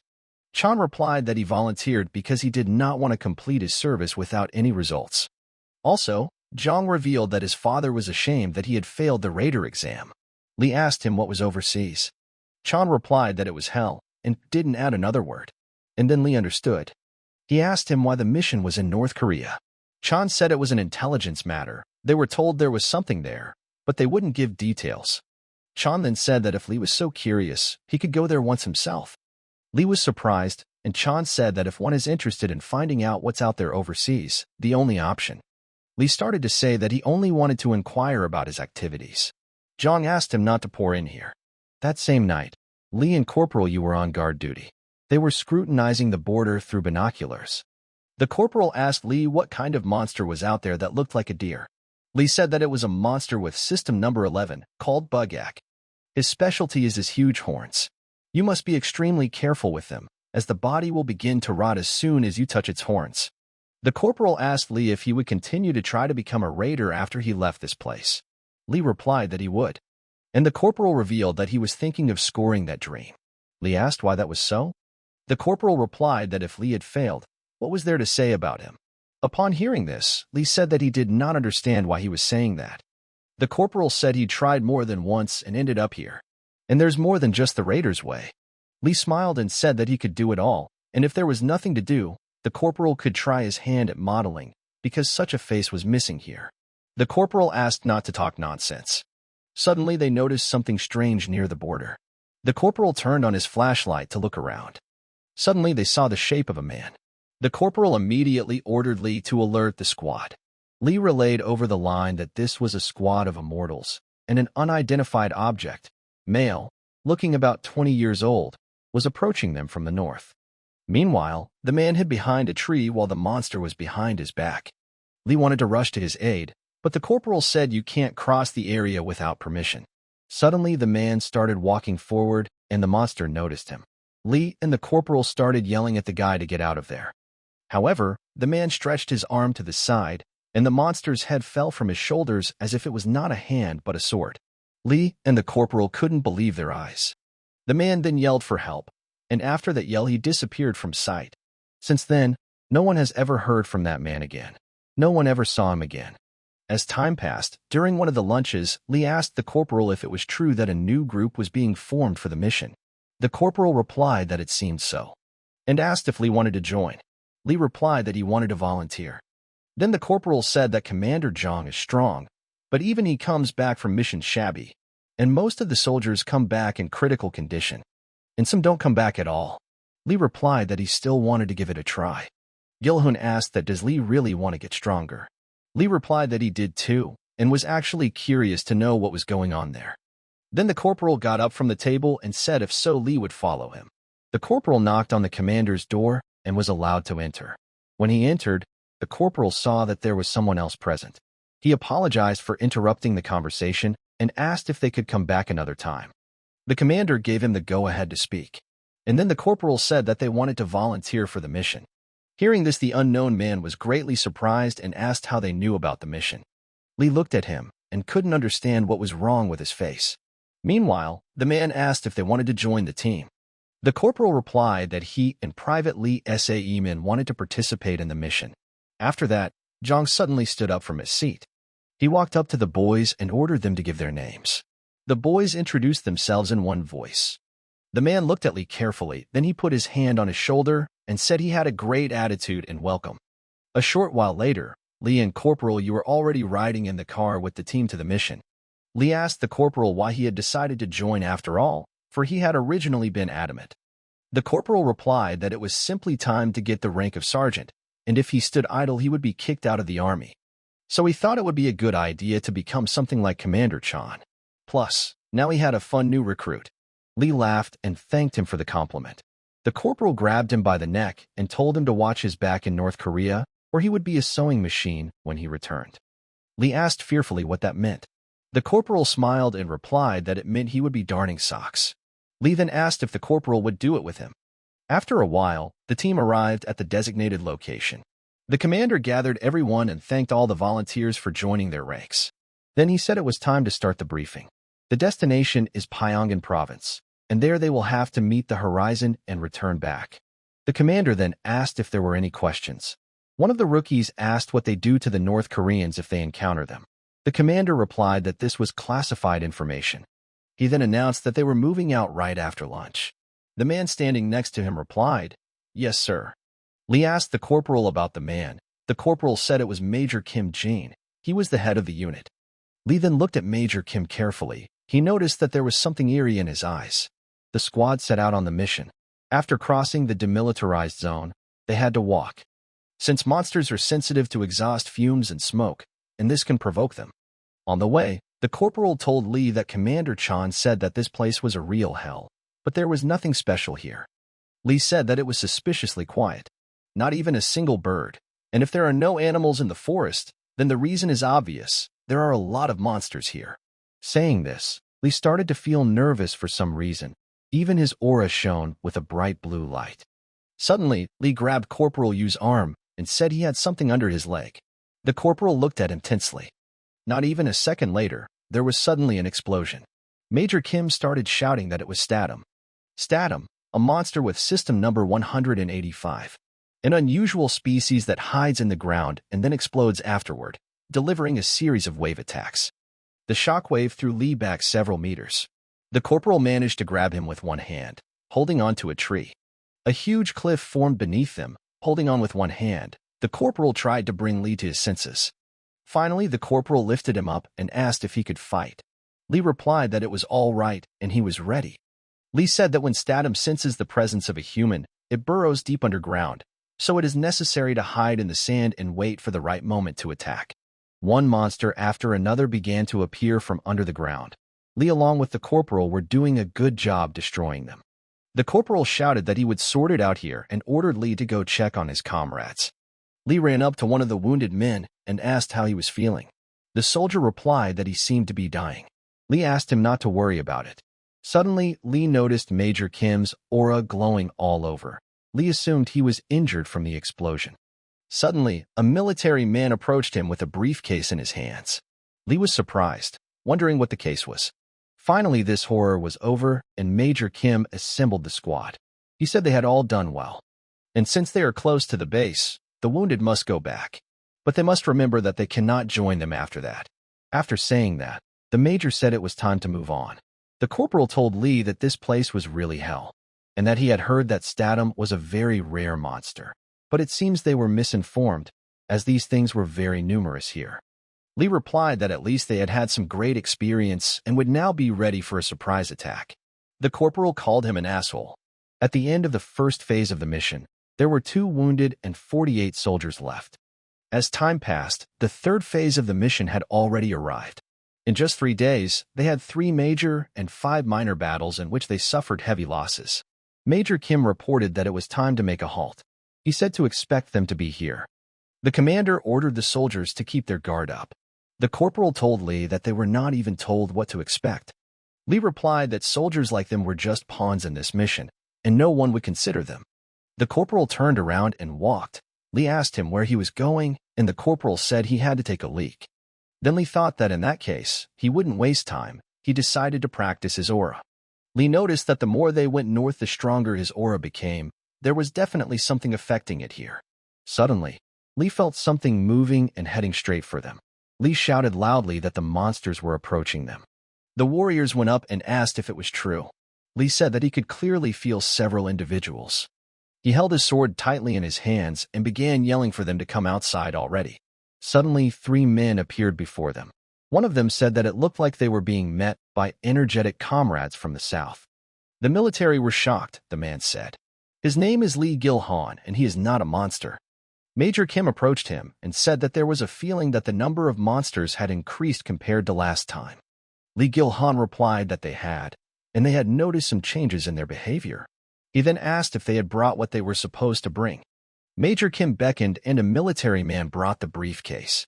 The major took the briefcase and asked Gil-han if he would check.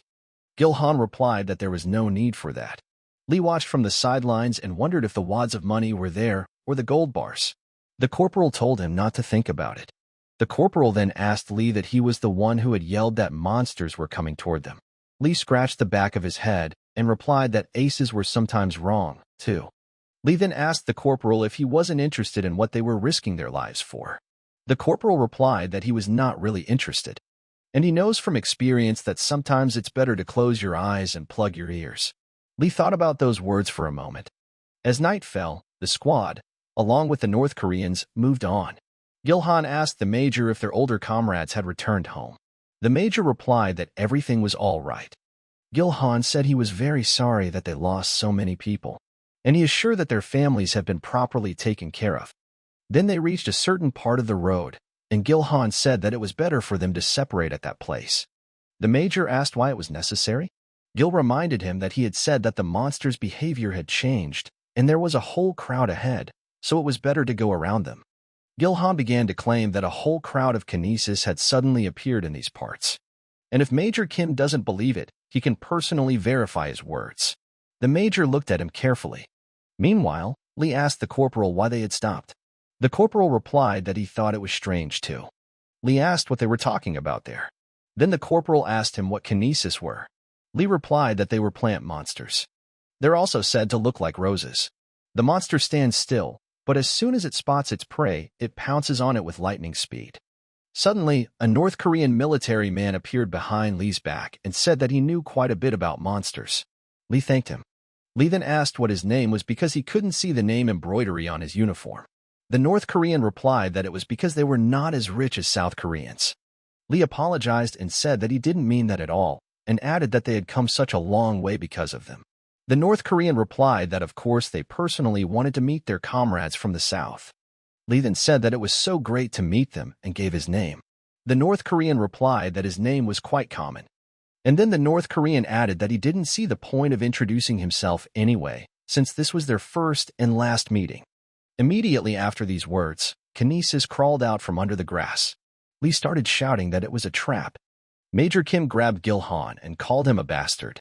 He started to say that he thought he was confused. And the monsters had positioned themselves here, not a little farther away as he had assumed. The major was furious and began to ask why he had done this. Smiling, Gilhan replied that he was sure Major Kim knew the answer to that question. Meanwhile, Lee started yelling for everyone to retreat. But suddenly he was stopped by a North Korean military man. He said Lee was in good shape, and he couldn't let him go so easily. The North Korean began to attack. With his blow he threw the plant at Lee. The guy managed to dodge. Lee wondered how this was possible, a joint attack with demons. Clearly these North Koreans were hiding something. Lee started yelling and asking where Corporal Y. He looked around, but he was nowhere to be seen. Suddenly the corporal called back and shouted that he was here and that they should run away from here immediately. Meanwhile, Major Kim was fighting Gilhan. Gilhan asked him that didn't he know it would turn out this way when the enemy was destroyed. An angry Kim started yelling that there had been a coup while he was gone. Gil started laughing, and calling him a jerk, replied that he was. After that, Kim attacked by concentrating his aura and Gilhan was thrown back. He called Kim a freak out of anger. Kim started yelling that he should not underestimate him. Suddenly, the North Korean attacked and threw a knife at the major. The knife flew right into Kim's shoulder. He fell to the ground and blood spurted from his mouth. Immediately a flower appeared above him, opened its bud, and began to engulf Major Kim. But suddenly, Major Kim's aura shone incredibly brightly, and the flower was torn into several pieces. Kim pulled the knife from his shoulder and his eyes were filled with madness and rage. Lee watched from the sidelines and realized this was a problem. Major Kim had definitely lost his mind, and this way they could all die. Lee then told the corporal that he would make a path and asked him to follow him. Corporal and Lee were surrounded by flowers. No matter how many they destroyed, new ones appeared each time. And suddenly Lee noticed a small passage between the monster plants. He immediately thought it was a chance. Lee started to yell to the corporal, but when he turned around, he saw the corporal sitting on the ground, clutching one side. And at that very second, North Koreans appeared behind the corporal's back and ran at him with guns. At this moment, Lee realized that this was a great chance to escape. Except he wasn't a coward. Lee grabbed his weapon tighter and ran to defend the corporal. With a few movements of his sword, he dispatched the enemies. Lee then turned around and told the corporal to get off the ground. The corporal replied that he was trying to do so.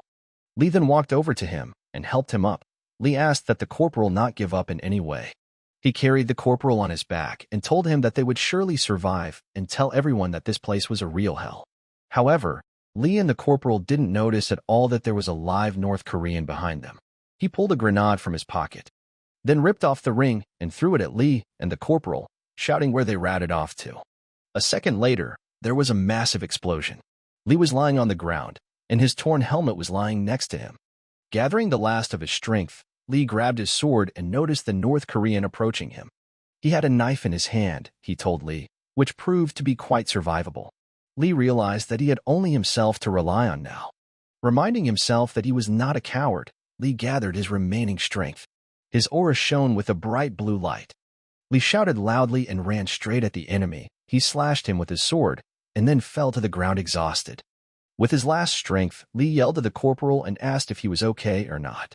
The corporal did not answer, and Lee continued to shout that he could not get up and needed help. "We have to get out of here and back to camp." Barely opening his eyes, Lee saw the corporal. He asked him for help. The corporal stood silent and said nothing. Lee tried to grab his pant leg. Suddenly, the corporal looked him straight in the eye and kicked him. Lee fell backward and could not get up. Suddenly, a strange North Korean appeared and asked the corporal that he had decided to run away alone to survive. He pulled out his knife and said that these Southerners had no morals left at all. After a while, Lee woke up in a very strange place. He couldn't move and realized that he was bandaged. Somehow Lee got up and began to wonder where he was. He saw his sword beside him. Lee touched his weapon and began to wonder if there were any other survivors besides him. He leaned his sword against his chest, and suddenly a picture of the corporal betraying him and leaving him there appeared before his eyes. Lee then put the weapon back in its place and told himself it was best not to bring it up. Suddenly he heard someone approaching. Lee immediately went back to bed and pretended to sleep. As he lay there with his eyes closed, the only thoughts in his mind were that he hadn't eaten meat, stewed or fried, in a long time. Meanwhile, the old man who entered the room said to check this guy's breathing. At the same moment, Lee grabbed his sword and pointing it at the old man, started shouting for the barbarian to die. But then Lee didn't see anyone in front of him. He was very surprised and thought that was it really a ghost. Suddenly someone from above coughed. Lee raised his head up, and seeing the old man there, he began to scream in fear. The old man said he just decided to make a joke since Lee was pretending to be asleep. He asked Lee why he was swinging his sword at the man who had saved him. Lee very aggressively asked who he was. The old man said that Lee was out of his mind to address him like that, and kicked him in the stomach. Lee fell to the floor, and the old man said that from the looks of it, he was a raider. Then the old man promised not to hit him again, since he was wounded after all. And then Lee wondered if this was the legendary master who lived alone in the land of monsters. He had accidentally met a young man when he was dying, saved him, and then passed on his knowledge to him. Lee immediately got up from the floor and bowed, saying that he didn't recognize the Grand Master. Lee introduced himself and said his name. The old man also introduced himself and said that he was the Shaolin Apocalypse. Hearing this, Lee shouted, "Right." The old man hit him on the head with a stick and said that he had read too many martial novels. Lee grabbed his head and asked the old man who he was and what this place was. The old man said to tell Lee who he was first. Lee replied that he had already said that he was Private Lee S.A.E.man. The old man then asked him who he was, that such energy was emanating from him. Pure, harmonious, and free, as if Lee could be anything and yet not. The old man then said that this energy is spread throughout the universe and is most likely primordial chaos. Lee was shocked and said nothing. The old man began to think and assumed it was some sort of retribution to him. Lee asked him if he knew what had become of the others.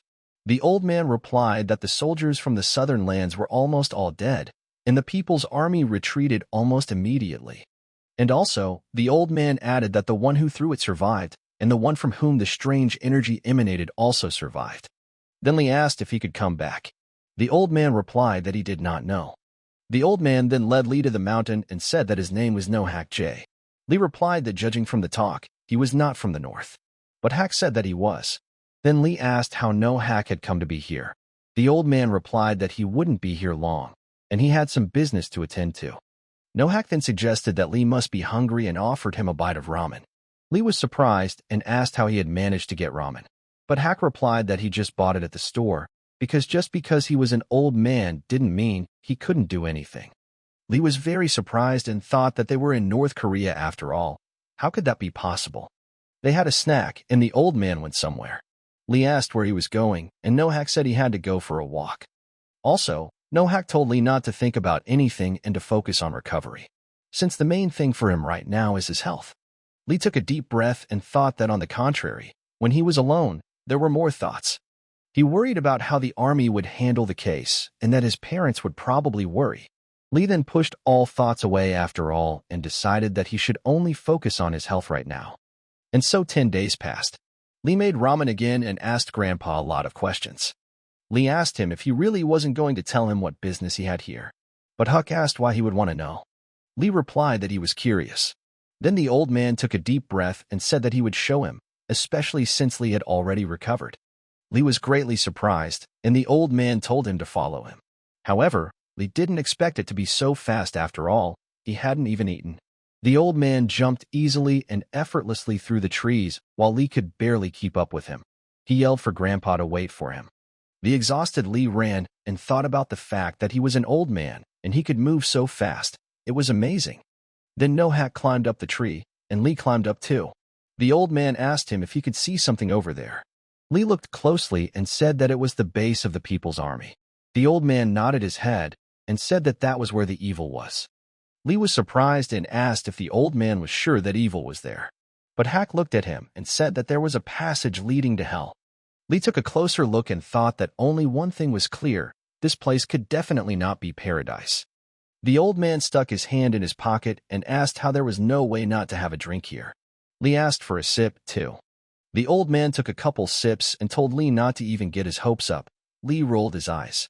Nohak then revealed that the People's Army was conducting its biological experiments in that place. Lee was surprised and asked what other experiments. The old man said that they were conducting them using this tremendous power. And then Nohak added that they, South Koreans, are no different from them. They don't even know what it is, but they insist that it is theirs. Lee asked what it was all about. The old man replied that there was a sinister power there that shouldn't be here. They continued on their way through the forest. Suddenly, a strange man with a very strange energy appeared on their path. The man told the old man that he sensed something strange here and asked what the other puppy next to him was. Ellen felt that this man's aura was exactly the same as the one in the pit. Meanwhile, the old man told him that they had not seen each other for a long time and called him by the name Pac-Min. The old man also added that he thought Park was now in Gaichin. The man replied that he heard the news of his appearance and came down immediately. Hack thanked him for coming out to meet him. The old man then told Lee to step forward. Lee asked what he was going to do. Hack replied that he would probably have to fight him. Meanwhile, Puck had already prepared his weapon. Lee stood still. The old man asked if he really wanted to fight him himself. Lee put his hands up, and Hack said that he could at least pretend to want to help. The old man stepped forward, and Lee asked if he was sure he could handle it alone. Hack replied that he wasn't so bad yet that he could lose to this man. Lee knew that the old man was an excellent master, but this man was really dangerous. He looked like a beast in human form. Suddenly Puck attacked first. He asked what it was they had been chatting about for so long. Hack immediately pushed Lee away and ordered him to leave. The old man pushed him away with such force that Lee literally flew away. During the flight, Lee thought that this was simply unprecedented power. He realized that the old man was no ordinary person, and he hoped that he would be all right. Lee set off through the forest. He ran for a long time and thought he was almost there. Suddenly a monster appeared in front of him. Lee immediately knew it was Jarg. He reached for his sword and suddenly realized he had left his sword behind. Jarg's eyes were filled with rage, and he growled loudly and aggressively. Lee didn't know what to do. Then he held out his hand and stepped forward. And what was his surprise when Jarg leaned against his palm like a dog. Lee said that he didn't want to die either, after all, and suggested that the doggy come with him. Lee went forward, and Jarg followed him. Soon Lee came to the camp where he was cooking ramen and began to draw a bucket of water. Then Lee asked Jarg if he was hungry or not. He tossed him a piece of meat and said that if his teeth were in place, he could eat it. While Jarg enjoyed the meat, Lee thought about how not long ago he thought he would pass the raider exam after the army. Now he's sitting here with some beast and waiting for an obscure old man. Life is a very interesting thing. Lee closed his eyes and took a short nap. He dreamed that he was in his apartment watching the past him sitting at his computer. Two versions of Lee find themselves in the same place. The fat loser who stands still and the determined guy who finds his strength every time. Suddenly, Fat Lee turned around. His eyes were gouged out and blood was flowing from them. Then his eyes shone with a bright red light, and he attacked Lee as if he wanted to bite him. Suddenly, Lee woke up and saw Jarg trying to bite his head off. Lee immediately grabbed his sword and destroyed him. Lee took a deep breath, and calling Jarg a baby, said that he had even fed him. After all, Lee understood that beasts were like that. Jarg was just temporarily obeying him, but instincts always trump reason. Lee looked at his reflection in the river and realized that unfortunately, this is always the case in life. Evening came, and finally Grandpa came back. Lee began to ask if he had any wounds on him. Huck asked if there was anything he didn't like. Lee laughed and replied that a man like him could probably handle him without difficulty, and the old man tapped him again with his stick. Lee grabbed his nose and asked the old man if he had one or not. Huck replied that it was a draw. Suddenly the old man called him by name. Lee was surprised and asked what was wrong. Then Huck asked how long he had left to serve. Lee replied that there was a little over a year left and asked what was the matter. The old man simply replied, "Okay." Then he pulled out his flask, held it out to Lee, and asked that this time be spent on him. So, the middle monster, system number 24, called Mandragora. Mandrake makes an unusual sound, summoning other monsters. It absorbs the blood they shed during battle, which is a source of nourishment for it. Mandrake had summoned various monsters to one place, and now Lee decided it was his turn to intervene. And so after a while, Lee was already standing surrounded by a mountain of monster corpses. Lee then looked at his sleeve and was upset that it was torn, since he only had one garment. Meanwhile, Mandragora stood silently in place with the two buffaloes standing nearby. Lee walked over to Mandragora and stuck his sword next to her, asking what she was making such a fuss about. Then he looked at the two buffalo and ordered them to follow him. After a while, Lee, along with the buffaloes, came to the camp. The old man asked him why he had taken so long. Lee replied that he had only recently left. The old man called him slow. Then Lee replied that with such a temper he had a good chance of being alone. The old man rolled his eyes and asked if Lee had found Mandragora or not. Lee replied that he had. The old man smiled and asked how he was. Lee didn't understand anything and asked what he meant. Huck called him an idiot and asked if he still didn't understand anything. Lee asked for a better explanation. And he said it wasn't the army, so he didn't have to be picky. Huck called him a douchebag. Lee turned his attention to the buffaloes and said that they seemed to have realized whose meat it was. They realized their fate. The beasts also feel the laws of nature. Lee then told the old man that since they had already eaten, it was time to practice. Huck agreed to help him. Lee hunted monsters and honed his skills through training. A whole year flew by like that. A year ago, instead of teaching Lee martial arts, the old man had one request for him. Huck asked that Lee help him block the gate to hell together. A year later, Huck said Lee had learned a lot. Lee continued practicing and replied that it was all thanks to him. The old man meanwhile showed a couple more techniques. Lee looked at him and thought that with such skills, he would be quite capable of handling the black mark as well. At that moment, Huck pulled his shoulder and said that it seemed like it was going to rain. Lee, meanwhile, realized that if they failed to close the gates to hell, evil demons would continue to crawl out of there, and the world would be on the brink of destruction. Suddenly, Lee turned to the old man and said that there were 2 weeks left. Huck looked at him and said, "Wow, how fast time has flown by." Then the old man said that day would not come until they ate the buffalo. Lee's saliva was already flowing, and he prepared his weapon. 2 weeks passed. The night before the big day came, the old man was already asleep, but Lee still couldn't sleep. He thought about how finally tomorrow they would destroy the gates to hell and he would go home. Lee reflected on the fact that when he returned, he would probably be offered an interview. He was already imagining how he was going to tell that every day he spent in despair, but he didn't give up and used the situation to his advantage. And Lee also envisioned a huge amount of publicity, an autobiography, a bunch of articles awaiting him, and he would finally become a raider. Suddenly, Lee had a picture of that creepy North Korean with a strange aura in front of his eyes. This Min Chul was giving him a hard time. Finally, morning came. Lee put on all his equipment and told the old man he was ready.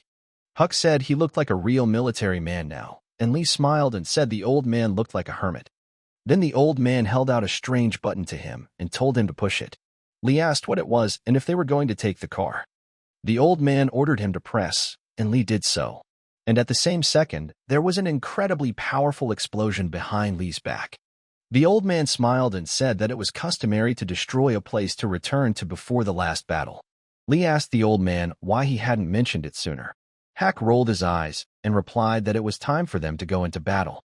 After a while, they arrived at the right place.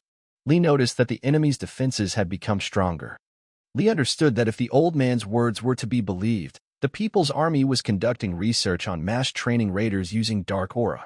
Park Min-chul was originally an outstanding raider, but after his experiments, he turned into a real monster. Therefore, Lee realized that if left as it was, something terrible would happen.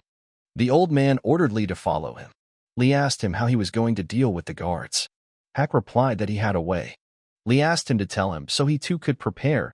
Since the old man never shares, Hak asked him to keep quiet. Suddenly, Lee heard the guards talking. One of them said that it would soon be their turn and they would finally become like Comrade Park Minchul. And while they were discussing their business, Lee and the old man climbed up and attacked them. But suddenly one of the guards started yelling that there was an intrusion. Lee immediately knocked him out and tied the two men up. After that, the old man said they had to go. They had to pass the barracks, where the military were actively celebrating something. The old man said he heard that today was the new leader's birthday. Lee replied that he did not think the North Korean leader would help him. So the old man brought Lee to the right place and said that he thought it would fit here. After these words, Lee took the mandrake out of his backpack and gave it to the old man. Hak began to concentrate his aura along with Mandragora. Lee watched in surprise. And then, a few seconds later, Mandrake began to squeal in an incredibly loud and nasty voice, and Lee tried his best to cover his ears. The old man used Mandrake and placed it on the floor. Then he told Lee that he would have to act quickly now. Lee asked the old man how he was going to stop this aura, since it had become much thicker than before. Meanwhile, all the floodlights in the area turned on, and Hak covered Lee's mouth with his hand. The military ran around the area and reported that monsters would soon gather here because of that strange sound. And suddenly at that moment 2 soldiers discovered Lee and the old man. They began to shout loudly that there was an invasion on the territory. The old man ordered Lee to jump. Meanwhile, the guards reported that 2 unknown people had been spotted in the western zone and that they needed reinforcements. Having conveyed this information, the guard turned around and saw a monster of enormous size in front of him. Soon, an incredible number of monsters were approaching the base. All military personnel were ordered to blockade so that not a single creature could get close. At this time, the old man and Lee were running their way. Lee told the old man that he was simply amazing, and did he really plan all this by himself? They almost reached their destination, and soldiers appeared on their way. Lee immediately reached for his sword. The old man dealt with a couple of soldiers with easy movements. Lee also dealt with several. They made a good team. After that, the old man asked Lee to take the scrolls out of his backpack. Hak began to arrange them in the correct order. Lee watched in amazement and wondered if this was his secret weapon. Suddenly, Lee felt a strange energy. And at that moment, Min Cole attacked him from above. Minchul pushed Lee into the abyss, and he started to fall. The old man noticed this and rushed after him. Hak managed to grab Lee by the collar and throw him back onto the platform, while he himself fell into the abyss. Then Hak used his aura, and everything around him glowed with a bright blue light. The old man literally floated in the air above the abyss. Minchul was furious. He couldn't understand what this old man was doing. He started yelling at him to stop it immediately. And at that moment Lee attacked him. Minchul was surprised and said that this puppy had grown up since then. Lee replied that a lot had changed since then. Minchul laughed and asked if the little rat could really talk. After these words, Ming delivered an incredibly powerful blow, wounding Lee. At that moment, Lee could not believe that Ming was not a human at all. After that, he found the strength to stand up and attack him. However, Min immediately struck back and called him a bastard. Lee managed to dodge, ran forward and feinted his way behind him to strike. However, Min said that he could not defeat him, and it was better for the puppy to surrender. Lee concentrated his aura and asked if he was really scared. These words angered Min Chul. He said that now he would see how much more Lee could be insolent to him. Ming threw Lee against the wall with incredible force. Lee began to spit blood. His strength was already running out. And suddenly Lee noticed that Ming had activated his aura in the death zone. Meanwhile, the buildings around were burning, and monsters were rampaging everywhere. Lee knew that he needed a stronger aura to deal with them. Lee began to repeat to himself that life is death and death is life. He then stuck his sword into the ground and concentrated, repeating to himself that if you try to survive, you will die. And if you wish to die, then you will remain alive. Lee told himself that his blood and heart and soul, all of himself, he was giving to a place that was higher than this. Seeing this, Minchul said that he thought he would only have to deal with this old man, but the puppy also turned out to be tenacious. Lee looked at him carefully and immediately began to attack. His aura took on a different appearance. Minchul couldn't understand where he got so much strength from. Li gave a powerful blow and asked him how the sword of a puppy from the southern lands tasted. Min-chul became even more angry, and suddenly he noticed that this old man had perfected his technique. A huge ball of light energy formed in the abyss, from which a dark aura emanated. Min-chul started screaming for someone to give the signal immediately. Fury and hatred overwhelmed him, and he screamed that he would destroy them. After these words, he attacked Li. Meanwhile, the military tried to correct the situation and destroy the light ball. However, they were unsuccessful. Old Man Huang was shining with bright energy and was twirling a golden scroll in his hand. The soldiers realized that it was time to run away from this place as far as possible. Meanwhile, the old man finished what he had started. Li ran to the edge and asked Grandpa if he was okay. Li looked him in the eye. And he thought, this is incredible, he single-handedly destroyed this hole. Li would like to reach that level someday too. And suddenly Li noticed that a huge, terrifying monster had appeared behind the old man. Li began to scream, but the monster immediately pierced the old man's body with its hand. Li recalled one of his conversations with his grandfather. Li asked him how it came about that he ended up living alone in such a place. Hak replied that it was all because of past mistakes. Li asked what mistakes he had made. The old man said that he had acted immorally in the name of well-being, deceiving others for the sake of his own glory, and thought only of himself. Li was surprised and asked if not everyone lived like that. Hak replied that there were others. Hak asked Li that he was not the same person now, and Li replied that he was right. Hak said that after spring comes summer, and after summer comes autumn and winter. Anyone can change if they want to. But there are things in the world that never change. Li asked what these things were. What the old man said next, Li no longer remembers. However, Li had no doubt that Hak was now much stronger than before. After the monster stabbed the old man, Li immediately rushed to his aid. Min-chul ran after him, and suddenly Li heard Hak asking him not to come closer and run away from here. As soon as Li realized what he wanted to say, he ran away. He ran further and further, and saw himself in the past. But people change, and as he went along his journey, Li met many who were kind to him. So Li couldn't run away and leave his loved one in trouble. He concentrated and struck the monster. After this impact, there was a huge bright flash of light, and suddenly everything around went dark. Li couldn't understand where the aura had gone, where he was, and why there was nothing here but darkness. He began to suspect that there must be something somewhere. Li struck again, and the glass in front of him cracked, and a blinding light shone from it. Li could barely make out the image of a man there, but he couldn't figure out who it was. Li wanted to approach him. But suddenly he began to fall down into a black hole at an incredible speed. It was impossible to get out. As he fell, a city flashed before his eyes, then the jungle, then Antarctica. And suddenly he found himself in zero gravity, with the entire planet beneath him and emptiness all around. Suddenly, an image of an old man appeared and called him an idiot. Hak used his aura and ordered him to live. Immediately after this, Li continued to fall down, as if he was being pulled into the hole by a magnet. And suddenly he found himself on the ground. Li opened his eyes and looked at the incredibly beautiful sky. But then he suddenly jumped up and couldn't understand where he was. There was a solid purple fog around him, and there were 2 moons in the sky.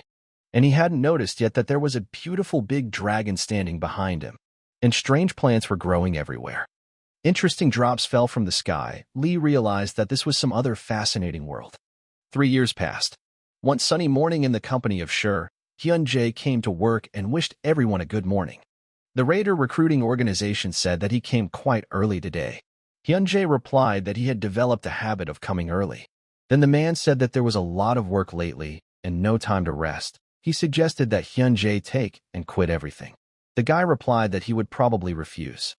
Finally, the briefing began. The girl reported that on the screen they could see that signs of a gate had been discovered in the residential area of Anyang. And according to the analytical note with the forecast of the gate's appearance, even raiders with a blue mark will be able to cope with them. One of the people present said that he would have a green mark next month. Another was happy for him and asked if he had studied the aura method on his last trip. Hyun-jae listened to their conversation with surprise. He thought that recently the raiders were not afraid of the gate at all. Thanks to the development of technology, it was possible to reduce the percentage of damage, and the ranks of raiders were divided into levels. The lowest are blue, then green, then gold, then platinum, and at the very top are black. Now everyone can choose a gate to suit themselves. However, it is impossible to foresee all the nuances that may arise during a battle. There is always a chance of an unforeseen event. Suddenly, the girl turned to Hyun-jae and asked if he wanted to take on the upcoming raid. She also added that usually the most knowledgeable people lead the raid, and he had more experience. Hyun-jae was surprised and said that if necessary, he was ready. Suddenly, another raider intervened and asked what was there to be proud of, so much experience, and still a blue mark. Another raider also became indignant and asked why they decided not to consult with them. He said that he had passed the test and would receive a green mark from next month, and asked if it would not be better to entrust this matter to him. Then the girl said that in that case, Kim Dae-young would be responsible. Then she asked if anyone had any objections. Everyone said they had no objections. But Comrade Hyun said that experience was important here, and the judging criteria should be reviewed. However, Hyun-jae said he had no objections. After a while, the group prepared to open the gate. Suddenly, a guy approached Hyun-jae and asked his name. The boy extended his hand and said his name was Kim Dae, and that he hoped Hyun-jae wasn't mad. Hyun-jae replied that it was okay. They shook hands and Kim Dae said he hoped they could work together. Hyun-jae said he hoped they could work together. Then Hyun-jae's friend came up to him and asked what that idiot said to him. The guy replied that he didn't say anything special. The raiders were ready and waiting for the gate to open. Kim Dae asked if there were any results yet. He was told that the monsters were probably Jarg and Karg. The level is not high, but there are a lot of them, so buildings should be avoided. Kim Dae laughed and said it was just Jarg.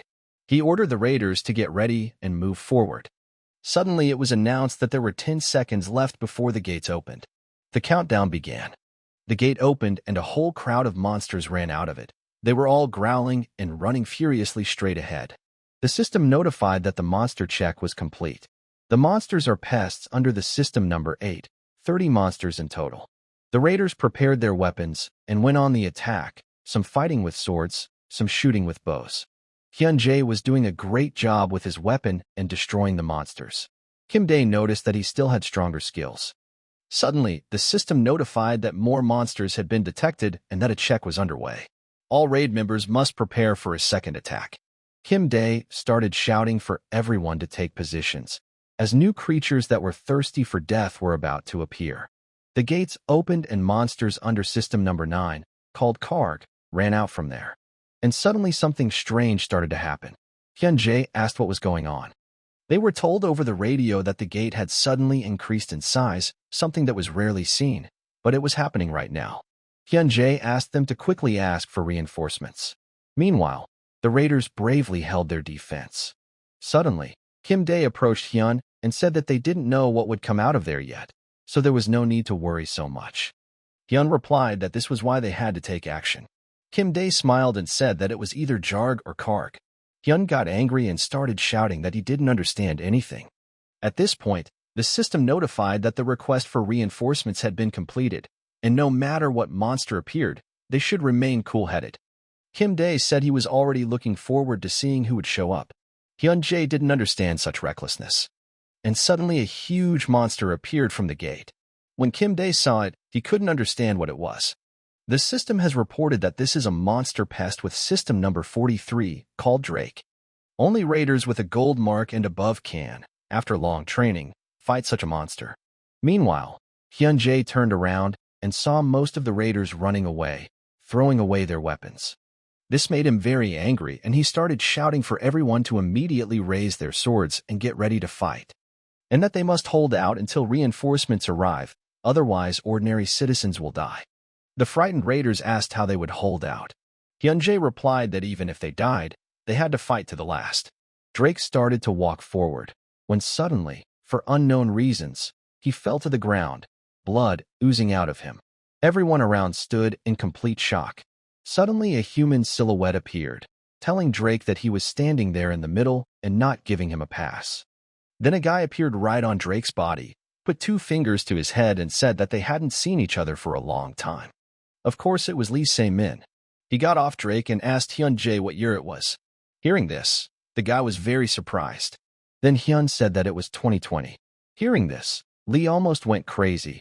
He started crying that his youth and his golden years were wasted. Hyun-jae couldn't figure out who this strange guy was. He thanked Lee for his help and said that he had incredible skills. and asked where he had suddenly appeared here from. Lee replied that he had returned from the world on the other side of the gate. This surprised the guy even more. Then people in suits came and asked Lee to put his fingers on the monitor. The system reported that no data was found. They were surprised that this was an unregistered raider. Then they asked Lee if he was from Japan by any chance, as they thought he spoke Japanese. Then he was told that if he was a raider from another country, he needed to contact the department to establish his identity, but now no one would be able to go with him. Lee took a deep breath and pointed at Hyun-jae, saying that he would go with him. Hyun was scared and started asking why him. Lee replied that he felt a strong spirit in him. Hearing this, Hyun became embarrassed. Then Lee artistically began to repeat Hyun's words during the battle, that they must hold out until reinforcements arrived, fight to the last, otherwise the common people would perish. Hyun was even more confused. Lee said that every person would rather be with someone who was ready to fight to the end than with a raider who had lowered his weapon. Hyun-jae agreed, and after a while they set off. Lee asked if it was his car. Hyun-jae replied that he bought it on installment because it was too expensive for a blue-marked raider. Lee said that he never thought that Hyun was the type to live beyond his means. Then Hyun said that he did it for the girl. Lee was surprised and asked what girl. Hyun-jae said that he just wanted to make her proud of him. Then Lee smiled and said that it was commendable and that he was a true romantic. Hyun blushed and said that he would not say anything more. Lee apologized for talking too much and said that he had lived in a place where he couldn't communicate normally for a long time, and then suddenly met people. Lee then said that Hyun made a good impression, and although he was not an expert on appearances, Hyun seemed like a good person to him. Finally, they arrived at the Raider Academy headquarters. Two stern men in suits took Lee away for questioning. Then one of them came out into the corridor and told Hyun that it was quite possible that this man was telling the truth. Hearing this, Hyun-jae was very surprised, and the man said that Lee was indeed in the space outside the gate. One of the men addressed Lee by his full name, and upon hearing this address, Lee said that he had not heard that for a long time and asked him to continue. The man said that they checked his fingerprints, and it turned out that Lee Se-min had been dead for a long time. The man then showed a recording that said Lee had died in the line of duty and that an accident had occurred during the operation. Lee then said it was classified information and he wasn't sure he could talk about it. The man said that a long time had passed. Then Lee said that there was a special unit called the Immortal Squad near the demilitarized zone. Meanwhile, the man in the hallway told Hyun-jae that he must have heard that this was classified information and asked him not to spread the word about what Lee Se-min was about to say. Lee said that among those who awakened, there were those who had excellent skills, but a special squad was formed from the people who failed the exam. The rest of the conversation was kept within the interrogation room. However, every time Lee opened his mouth, the faces of those sitting opposite him became very frightened. Lee walked out of the interrogation room, and the man asked him if what he said was true. Lee replied that it was. Then the man said that he still had to report to his superiors first, so he would have to wait. And that would take some time, so Lee could stay with Hyun-jae for now. Hearing this, Lee was very happy. However, Hyun-jae was not so happy. Then the man asked, didn't he promise to help this man? Hyun-jae asked who decided that. Then Lee asked Hyun if he was really going to throw him out to his fate when he didn't even have a place to sleep. Or he refuses to give shelter to a hero who almost died while carrying out matters of state importance. Lee continued to say that he remembered his inspirational speech to those who had no courage. And finally, Hyun-jae gave in and said that he would help him. Lee was delighted, and the man said that Hyun-jae was a real good boy today and asked him to be patient a little. After a while, Hyun-jae brought Lee to his apartment. Lee went to the bathroom and asked Hyun to give him his things. Hyun said he would pick something out for him. Lee asked if he had anything new. Hyun said they would go and buy him clothes later. Hyun handed Lee the clothes, and suddenly Lee opened the door and pulled out his underwear, asking him what he really liked. Hyun replied that it was a gift. Lee laughed and said that since Hyun gave him the underwear, it was a gift from his ex. Hyun told him to shut up. Finally, Lee came out of the bathroom and said it was amazing and thanked Hyun. Hyun looked at him and said that he now looked like a human being. Lee said that these were dangerous jokes. Then Hyun looked at Lee's weapon and asked if it really came from the gate. Lee replied that he had said it 100 times already. Lee said he didn't want to remember it because it was hell. Then Hyun asked if he should call his relatives. Lee lowered his head and replied that of course he should. Hyun immediately brought him a phone, but said that he would call later. Then Hyun said that they had to go. Lee asked where. Hyun replied that he had to buy clothes. but first he had to go to the barber shop. Lee said that even though it may seem that way, he knew what decency was, and he apologized to Hyun for causing him so much trouble. Hyun replied that Lee had destroyed that monster and that it was all a bonus to him. Then Lee smiled and said that if that was the case, then he needed to buy clothes and shoes. And he wants Korean beef for dinner today.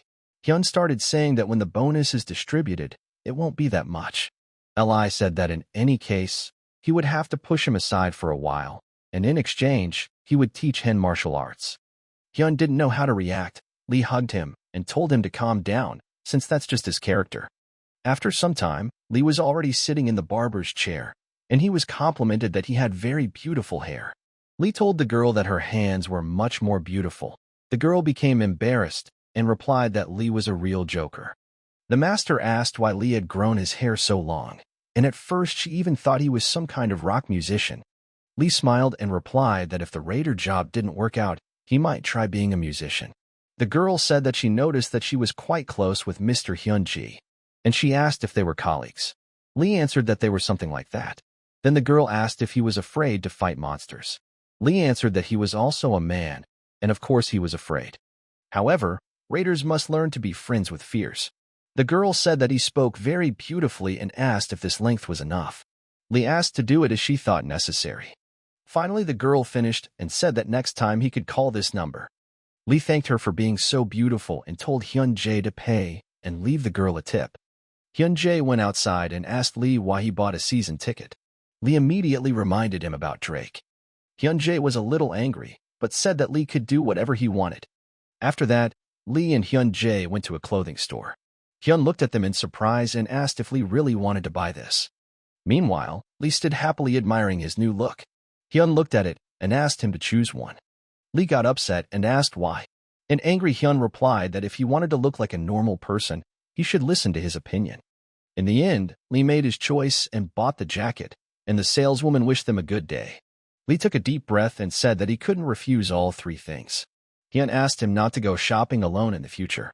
Then Hyun suggested that they go out to eat somewhere, but Lee said that he wanted to go to one more place first. Since he needed to fix his sword, Hyun asked if it was even possible and if it would be easier to go buy a new one. Lee replied that Hyun simply didn't understand anything about weapons. A few minutes later, Hyun brought him to the designated location. At the entrance, two guys bowed to them and said that they welcomed them to the Gosen Service Center. Lee said hello and said he wanted to get his gun fixed. The consultant asked what kind of gun he was talking about. Lee placed his sword on the table and said, "Here it is." The consultants immediately thought about the terrible condition of the weapon. The consultant could not understand where he got such a rarity from, since the 246 model has not been produced for a long time. He had the feeling that the sword had been in many battles, although its owner was a very young guy. The consultant said that the repair would cost a lot, so he could advise buying a new sword. Lee replied that he wanted to fix this one, because it's not just a weapon, it's his comrade in arms. Lee said he wasn't able to properly care for it, but he intends to continue using it. With great hope in his eyes, Lee asked if there was really nothing that could be done about it. The consultant thought that this guy calls his weapon a comrade in arms, which means that this man is of the old school. Then the consultant took the sword and said that they would do everything possible, and in a week the sword could be picked up. Hyun-jae paid and they left. While Lee was driving in the car, he said that he felt strange without his sword. Hyun-jae said it was obvious since Lee had been there for 3 years. Lee took a deep breath and said that it was. Outside the gate, Lee always kept his sword at the ready. Even while sleeping, he never let it out of his hands. After that, the guys came for dinner. Hyun said that Lee wanted to eat Korean beef and asked if he would be okay with that. Lee replied that he no longer needed beef, as he often ate it there. Hyun was surprised and asked if there were cows there too. Lee replied that they were not cows, but something similar. Suddenly, a girl came up to them and told Hyun that he had said that he was going to eat something tasty. The girl then said that her name was Kim Yena and that Hyun-jae had told him a lot about Lee. Lee then introduced himself and said that it just so happened that Hyun-jae had taken him in. Lee then said that if he was disturbing, he could leave. Kim Yena replied that there was no need for that, as she had come in because she was nearby. Suddenly, Hyun-jae asked the girl if she was dressed too revealingly. Kim Yena replied that he was just picking on her. Then Hyun took off his jacket and said that it was possible to get sick like that, and offered her his jacket. Lee was embarrassed and said that they were a real couple in love. Kim Yuna thanked him for the compliment. The next day arrived, and the clock showed 10 minutes to 7 in the morning. Lee got out of bed and Hyun was still sleeping. Then Lee got out of bed and saw that Hyun Jae had a computer. Lee thought that he hadn't logged on to the internet for so many years and wondered if he still had access. While the computer was booting up, Lee remembered the best demon hunter of all time, Sister Iana, and everyone else. And suddenly the network loaded. The system greeted the deserter Lee Se-min and asked why he had been gone for so long. As a bonus, the system gave him 100 points. Lee cried with happiness and thought what a relief it was. Lee immediately started writing a post about how he was back, and that he had gone through a dark tunnel and into a black hole, waking up the deathly silence, wandering there alone. Every night death awaited him, and if it were not for the warm memories of them, he would not have endured everything that happened to him. Meanwhile, through his sleep, Hyun Jae heard Lee typing on the keyboard and wondered if he had already woken up. Then Hen opened his eyes and was simply shocked by what he saw. Hen couldn't understand why he was crying and assumed that maybe the gate had affected his psyche. The bulletin board revealed new techniques to Lee. The basic technique of the Sam's sword. The first is a crosscut. The second is a blow from top to bottom. And the third is a thrust. The basis of the basics, symbolizing heaven, earth, and man. The system suggested that Lee adopt the basic sword technique. At that moment, Lee thought that he had become so accustomed to the sword that he did not need this technique. Lee was already looking forward to talking to his friends. Suddenly, he came up and asked if Lee was talking to the screen. Lee said it was great that Hyun was already awake and asked him to quickly bring him his knife for a little while. Hyun immediately began to hug him and ask what he was going to do and that all problems could be solved. Lee was surprised and asked what was wrong with him. Then Hyun said that he understood what Lee had experienced outside the gate and that his mind was clouded. Lee asked him not to talk nonsense. Lee then asked if Hyun had any raids to do today. Hyun replied that he didn't, but he still had work to do. Then Lee told Hyun that he needed to reconsider his views, and that they had agreed that Lee would train him because Hyun was going to get the green mark. Hyun thanked him and asked where he usually trained. Hyun Jae said that there was a training field at work. Then Lee said that they should go there. The guys arrived, and Lee asked Hyun how he uses aura. Hyun answered that he uses it the way he was taught in the courses. Then Lee handed him a book and told him to read it. Hyun asked what it was. Lee said that he got it from the man who saved his life. Hyun was surprised that Lee would give him such a valuable thing. Lee replied that Hyun had helped him too and asked him not to tell anyone about it. Hyun thanked Lee for that. Lee smiled and thought how gullible Hen was, and that later he would demand several times more from him. Lee then explained that the method of using aura cannot be changed easily. It takes time for the existing aura to adapt to the new method. And if it doesn't work, it could cause serious damage. Lee suggested trying something simple first. At the same time, they will test what Hyun Jae is capable of. Then Hyun asked if it was dangerous, and Lee promised that he would be careful. And even if Hyun hits with all his might, Lee won't get hurt, so Hyun doesn't have to worry about it. Hen, meanwhile, thought that if Lee had defeated Drake single-handedly, then he had at least a gold mark, and maybe even higher. Hyun Jae asked Lee whether he would wear protection or not. Lee replied that he did not need it. After that, Lee concentrated his aura and told Hen to attack. Hen got ready and ran to attack. However, no matter how many blows Hen dealt, Lee dodged each time and did it incredibly quickly. Then Hen asked Lee if he was really going to dodge like that. Lee then used the first attack and, being behind him, said that Hen was moving well. Hen said that Lee was really strong. Lee asked if he had ever doubted it. Hyun replied that there was only a little doubt, and Lee immediately kicked him straight in the stomach. Lee then asked Hyun what he thought his biggest problem was. Hyun replied that he lacked aura and also had simple punches. Lee said that it seemed like he had been told this often, but no, it wasn't the size of the aura, it was the fact that Hyun wasn't using it correctly. Hyun was surprised and asked what he meant by uses it incorrectly. Then Lee explained that aura and will are one. Movement and will are integrated with the aura. This is called Xingyiquan. And if Hyun is able to control the aura, then the problem is not in the size. Lee also said that the fastest emotion is the desire to kill, and suggested that Hyun attack him again, thinking that he wants to kill him. Hyun concentrated his aura and began to attack. Lee continued to dodge, but told Hyun not to stop. After a while, Hyun was lying on the floor and Lee asked him to get up. Hyun asked to let him rest for a while. Lee asked him if he was ashamed to say such a thing and ordered him to get up from the floor immediately. Hyun asked how Lee managed to stay in shape without sweating. Lee then asked why Hyun sweated so much after just a few moves. Hyun realized that Lee was hinting that his level was very low right now. Suddenly, people in suits burst into the training room and started shouting Hyun's name. Lee asked who they were and Hyun replied that they were his co-workers. The girl looked at him very aggressively. Then she walked forward. Hyun was surprised and asked Hwa and John if today wasn't their day off and what happened.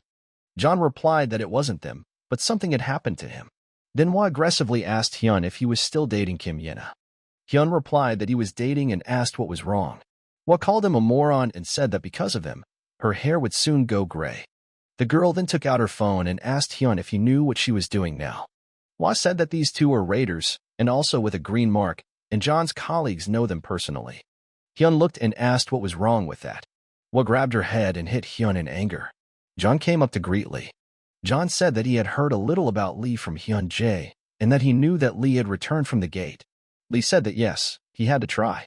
John extended his hand and said that he was a blue-marked raider in Sher's company, and Lee extended his hand to him as well. John then said that the impulsive girl's name was Hwa and that they were on the same team as Hyun Jae. John also said that it was almost lunchtime and suggested that Lee go to lunch together, since their director really wanted to meet him. Lee accepted the invitation, and John yelled at Hwa to leave Hyun alone and come with them to lunch. John asked Lee how he had ended up in the gate. Lee replied that it was something they could discuss over a drink. Meanwhile, the motionless hen asked them to wait for him. Soon everyone was gathered around the dinner table, and the head of the Sher company, named Yoo Sang-hyun, handed Lee his business card, saying that it was nice to meet him. He then asked Lee what it was like beyond the gate. Hwa said she wanted to ask that too.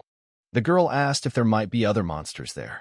Lee smiled and replied that the conversation could drag on like that. Then Lee said that every day in that world was like a living hell, and he had to fight monsters he had never heard of before. In the cold and hunger, he was forced to somehow survive. And one day, looking at his reflection in the water, another monster crept up on Lee. The head of the company asked if Lee belonged to any organization. Lee replied that, to be more precise, he was from the ground forces. After that, the chief asked Lee if he wanted to work with them. He said that he was not calling him to serve right now. But if work comes up, Lee can fight on behalf of their company. And with so many people on vacation right now, there aren't many remaining employees. Hwa laughed and said that the leader decided to go ahead. And then Lee said that he remembered Kai, who was the king of mercenaries. The leader asked what that meant, and Lee replied that, as they say, it was either life or death, and Lee would do whatever it took for their company. Hwa was delighted and said that Mr. Director was a great guy, and since there was a new member of the team, she suggested holding an initiation. Hyun said that he hadn't even signed the contract yet. Lee immediately stood up and started shouting that even though they were born at different times, if they were going to die, they would die together. After these words, they all clinked their glasses together and said that they were drinking to the dedication. The next day came, and in the morning at the Raider Academy, Lee sat for interrogation. The man asked Lee what happened, that Major Lee Gil-han attacked first, and during the fight Lee lost consciousness. Lee replied that it was true. Then the man asked that when Lee woke up, he was already in prison. Lee replied that it was true. The man asked how Lee got through the gate. Lee replied that he didn't even know, and that he heard something about experiments that they wanted to conduct on him. And then they blindfolded him and dragged him somewhere. It felt like Lee had fallen through, and then he opened his eyes in another world. As Lee told this story, he knew that it was necessary to hide what had happened to the old man. And Lee also understood that judging by their reaction, they also knew about the gates to hell. Then Lee questioned them and asked what happened to his comrades. The man replied that most of them died in battle. But only 3 survived, Major Kim, Corporal Yu, and Lee Se-min. Then the man said that now they would like to hear about his life outside the gate. Lee said that every day he fought and killed, and then ate. But he did not give up or despair. He held on until one day, when he was fighting Drake, the gate suddenly opened and Lee somehow managed to finally return back alive. Lee said that was the whole story. The man said that Lee had been through a lot, and they once again congratulated him on his return. The man then said that some more data would need to be checked, but that was all for today. He also said that until they contacted Lee, they would be grateful if he remembered all the information about the unknown monsters. The man then added that since Lee had signed the contract, He most likely already knew that what happened could not be disclosed. Lee was horrified and said that he had already told several people. The man smiled and asked him to be careful in the future, otherwise he could face a tribunal. Then a soldier came up and told Lee that he would be demobilized as soon as his documents were restored in the army, and that he should be awarded a medal, but for now they could not, so they asked for forgiveness. Lee replied that it was enough for him that he returned alive. The soldier said that in return he would be given a raider certificate without further testing, although it was just a blue mark. And in 6 months, Lee will be able to pass the exam for promotion. Then Lee said that he had a question, and Lee asked, why was that expedition organized? Hearing this question, the military man replied that it was a secret. In the evening, Lee was walking down the street and thinking about what kind of secret it was. Then he said, okay, everyone can have secrets. Lee took out his phone and texted Hyun that it was his number so he could keep it. Hyun asked how he connected and if his documents had been restored. Lee replied that it was all with his card. Then Lee dialed the phone number and thought for a long time whether to press the call button or not. And suddenly he remembered his parents' words that he should become a raider who would serve people. Lee knew that his parents probably thought he had died on the battlefield, and how could he explain everything to them now? Lee decided to go to the store and buy something tasty. As he was leaving the store, he noticed that Hyun was sitting on a bench and talking to someone. Hyun said that he trained with Lee today, and that Lee really was very strong. The voice on the phone asked what mark Lee had, and Hyun replied that he didn't know, but Lee seemed stronger than the director. Then Hyun said goodnight and that he loved her. After finishing the conversation, Hyun noticed Lee, who offered him a soda. Hyun asked when Lee had arrived. Then they both sat on the bench, and Lee asked Hyun how he decided to become a raider. Hyun was surprised by this question. He then replied that it was just to make a living and asked how Lee decided to become a raider. Lee replied that his father had told him to live up to his name. Hyun asked what his name meant. Then Lee asked if Hyun loved his girlfriend. Hyun replied that of course he did. Lee asked, and even if he found out that she was dating someone else behind his back? Hyun didn't answer. And then he said that he already knew that she was dating him because he was a raider, and that she had a hard life and had dreamed of this since childhood. What can you do? It's first love after all. Lee asked if that was why he intended to continue dating her. Hyun replied that it was. Then Lee stood up and said that from tomorrow onwards there would be special training. Hyun asked what that meant, and Lee said that all those green and gold marks meant nothing, and Hyun had to trust Lee. The next day came and Lee and Hyun came to the training hall. Lee said it was time to start. Lee placed his hand on Hang's back and concentrated the aura. It was a completely normal state where the total volume of the aura was sufficient, but the efficiency was too low and the circulation was uneven. In that case, Lee told Hyun not to be afraid and to follow him. Hyun replied that he would do so. Then Hyun asked if this was a blackout technique. Lee replied that it was not something to be taken negatively, because the most important thing is harmony and balance. Clarity and turbidity are all part of the world. Lee said that if you control only one type of aura, you can soon lose balance. Lee then said that it was time for him to work and asked Hyun not to stop and continue working. After that, Lee came to the director and said that he came for work. The director said, okay, and asked Lee if he knew how to become a raider. Lee replied that he graduated from a famous raider school and was an excellent student among the graduates.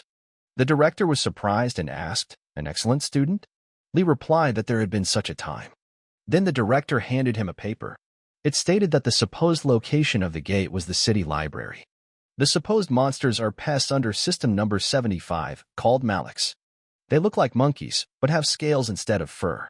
They have enough strength to instantly tear off a person's arm. They are very agile and can easily break through a siege and escape. Lee said it was great. The director said that the reward was quite low compared to the difficulty level, so many people refused and asked if Lee was happy with everything. Lee asked what was wrong when it came to saving the villagers and said that the others just had the wrong attitude. Then the director said he would give him the keys to his car. Lee smiled and replied that he did not have a license. Then Lee took a taxi to the right place. He approached the crowd and said hello. Lee said that he was from the Monster Clearing Department, Monster Slayer and Magic Crystal Creator Raider Lee Se-min, and that he hoped for cooperation. The man looked at the lists and asked if he was really a raider. Then he saw that it said there was another one coming, so it looked like he was. The girl looked closely at Lee and thought that he was a little strange. The briefing on the operation soon began. The man explained that the Maliks were agile. During the briefing, Lee almost fell asleep from boredom. The girl was watching him the whole time. Then the system announced that there were 30 minutes left until the gate opened. The girl wiped her sword and thought that as soon as the gate opened, they would try to prevent them from jumping out of the cordoned-off area with sword strikes. She then looked at Lee and said that there were only 30 minutes left before the gate opened, and was he going to put on protective gear? Lee replied that he had no equipment. The girl stood there in complete shock. Lee smiled and said that he didn't use it because it was in his way. The girl thought he was just some kind of loser. She asked how he works as a raider if he doesn't even have equipment. Lee replied that he was fine. The girl said that they were not fine, and it would be better if Lee refused the operation. Lee replied that he would try first, and if he sensed danger, he would immediately leave the scene. The girl thought that he should do what he wanted. Lee smiled and told her that if she sighed like that, she would lose her luck. The system began a countdown to the gate opening. The raiders took up positions and prepared for battle. The girl asked Lee to concentrate and not interfere with the operation. Lee replied that he had come his way. The system announced that the gates had opened, and immediately, the Malaks with huge teeth ran out of the gates. The raiders began to attack and fight the monsters. Suddenly, the girl noticed that one monster ran out of the cordon. The girl started screaming that one had escaped. The monster was approaching the car in which the people were, and then Lee appeared and destroyed it with one blow. Lee told himself that if he didn't kill, they would kill him. He had finally made friends with horror, and something new had reached out to him. The indifference of a butcher when it comes to killing those who want to live. Lee concentrated and began to destroy one by one. The raiders were shocked by his skills. The girl wondered if he really had a blue mark. The operation ended and the commander said that everyone had done a great job and accomplished the task. The girl then walked up to Lee and called him. Lee turned around and apologized, saying he hadn't thought of an autograph yet. The girl replied that she understood that he was very capable, but she would like him to stick to the rules. Lee replied that wearing protective gear was optional. The girl said that she meant the mark, and that there was no need to pretend to be a newbie and make everyone look like idiots. Lee replied that he hadn't done that, and taking out his card, said that he did indeed have a blue mark, and that he had gone on a raid for the first time today. The girl couldn't understand how this was possible. She apologized and said that his skills just weren't like the blue mark. Lee said he understood that she had become his fan. The girl thought he was really weird. After the operation, the chief approached Lee and said that he had done an amazing job today. Lee smiled and asked if he wanted his autograph. The chief smiled and said that he saw Lee behind him expecting the monsters to start running away, and that it was a wise decision, and if it weren't for Lee, they would have definitely missed a few. Lee said that ordinary citizens could have been harmed because of this, and the raid was a failure. The chief said that everything is correct, and he understands it too, but unfortunately, there are few people willing to go on such raids. The man then extended his hand and said it was nice to meet him, and he hoped they would see each other more often. And suddenly Lee said he had one request. The man asked what the request was, and Lee asked him to call him a taxi. Lee came back, and the director said that Lee was a good boy, and they said that he was just in good shape today. Lee smiled and asked if his autograph was needed. The director said that the head of the association's support department had praised Lee very much. He said that such capable and well-disposed raiders as Lee were rare these days. The director asked what Lee had done there. Lee replied that he had done nothing illegal and that he always acted sincerely. Lee also said that if there is work, the director can call him, since Lee wants to ensure the safety of the residents. The director then asked Lee if he wanted to go on another call. Lee grabbed the paper and said that of course he did. The director asked, "What about Hyun Jae's training?" Lee left and told the director to tell him to train himself. Lee went outside and started to hail a taxi. While he was waiting for a taxi, he remembered the girl's words that Lee pretended to be a newbie. Lee assumed that this time there would probably be a green tag and thought he might pop in and buy a blue sticker. Suddenly, Lee saw a child in front of him. The boy was surprised and said that it was a raider. Lee greeted him and called him a baby, asking if he was really going to Taekwondo. The boy replied that he was not a baby and was already 10 years old. Lee said that he just had a blue belt, and that's why he thought he was a kid, because at that age, Lee already had a black belt. The boy said that he had just recently started practicing. Lee looked at him and asked the boy to sell him the belt. The boy replied that he did not want to and asked why he should sell it. Lee said that he would give him money, and with that money he could buy himself a black belt and some goodies for the rest. The boy said it was cool and agreed. He sniffed the belt and said it smelled a little, but that was okay. It would do. Lee tied the belt on his forehead and said that he was the same raider with the blue mark, Lee Se-min. A few weeks passed. Soon rumors began to circulate about a guy who went on raids that others did not want to go on. And now Lee Se-min with the blue mark, who was also nicknamed the Factory. Lee listened to this news and meditated. Suddenly, someone made strange sounds. Lee shouted that a chair couldn't actually talk. Hyun said he wants to be a tough guy, so he holds on with all his might. A few seconds passed, and Hyun fell. Lee asked him if he couldn't even take that. Hyun replied that he was going to die. Lee said that Hyun had become stronger, and it seemed like he was gradually mastering the technique. Hyun said he would definitely get the green mark. Lee said if he was content with this, he would finish him off himself. Then Hyun said that he would strive for the golden mark. Lee asked again, which one? Hyun replied that if gold wasn't enough, then platinum. Lee looked at him and said that they should aim for a unique mark. Hyun replied that it was impossible. Since only 9 people in the world possess the unique mark, it was comparable to a nuclear weapon. And only 5 have the golden mark, and they are called the chosen ones, which is more like a pipe dream. Lee said that it was foolish to consider this a dream, and if Hyun followed him, he himself would understand that this was not a dream at all, but another goal. Then Lee said that naturally Hyun still had a lot to learn, so he ordered him to pick up a spear. Hyun replied that he was already exhausted. Lee said that he would quickly receive his blows, and they would go somewhere.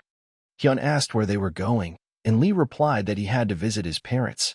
Soon the boys finished and set off. On the way, Hyun asked Lee how long it had been since he had seen his parents. Lee replied that it had been 10 years.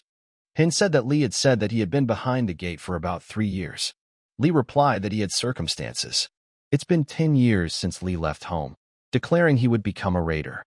Within a few weeks, his debt, which had accumulated while he was confined to his home, was cut in half, and Lee also began to save a little. And now Lee had the courage to appear before his parents. Finally, the boys arrived at the appointed place. Lee looked around and realized that nothing had changed. Then he knocked on the door. Suddenly, a female voice asked who was there, and then the door opened and a pretty woman came out. Lee stood motionless and only said the word mom. He began to mumble that he just bought presents for him and dad. Hyun put his hand on his shoulder and told him not to be afraid and to come to her. Lee became embarrassed and took a step forward. The woman burst into tears and touched his face. She asked if he was tired from the journey. Lee hugged his mother tightly and replied that he was not tired.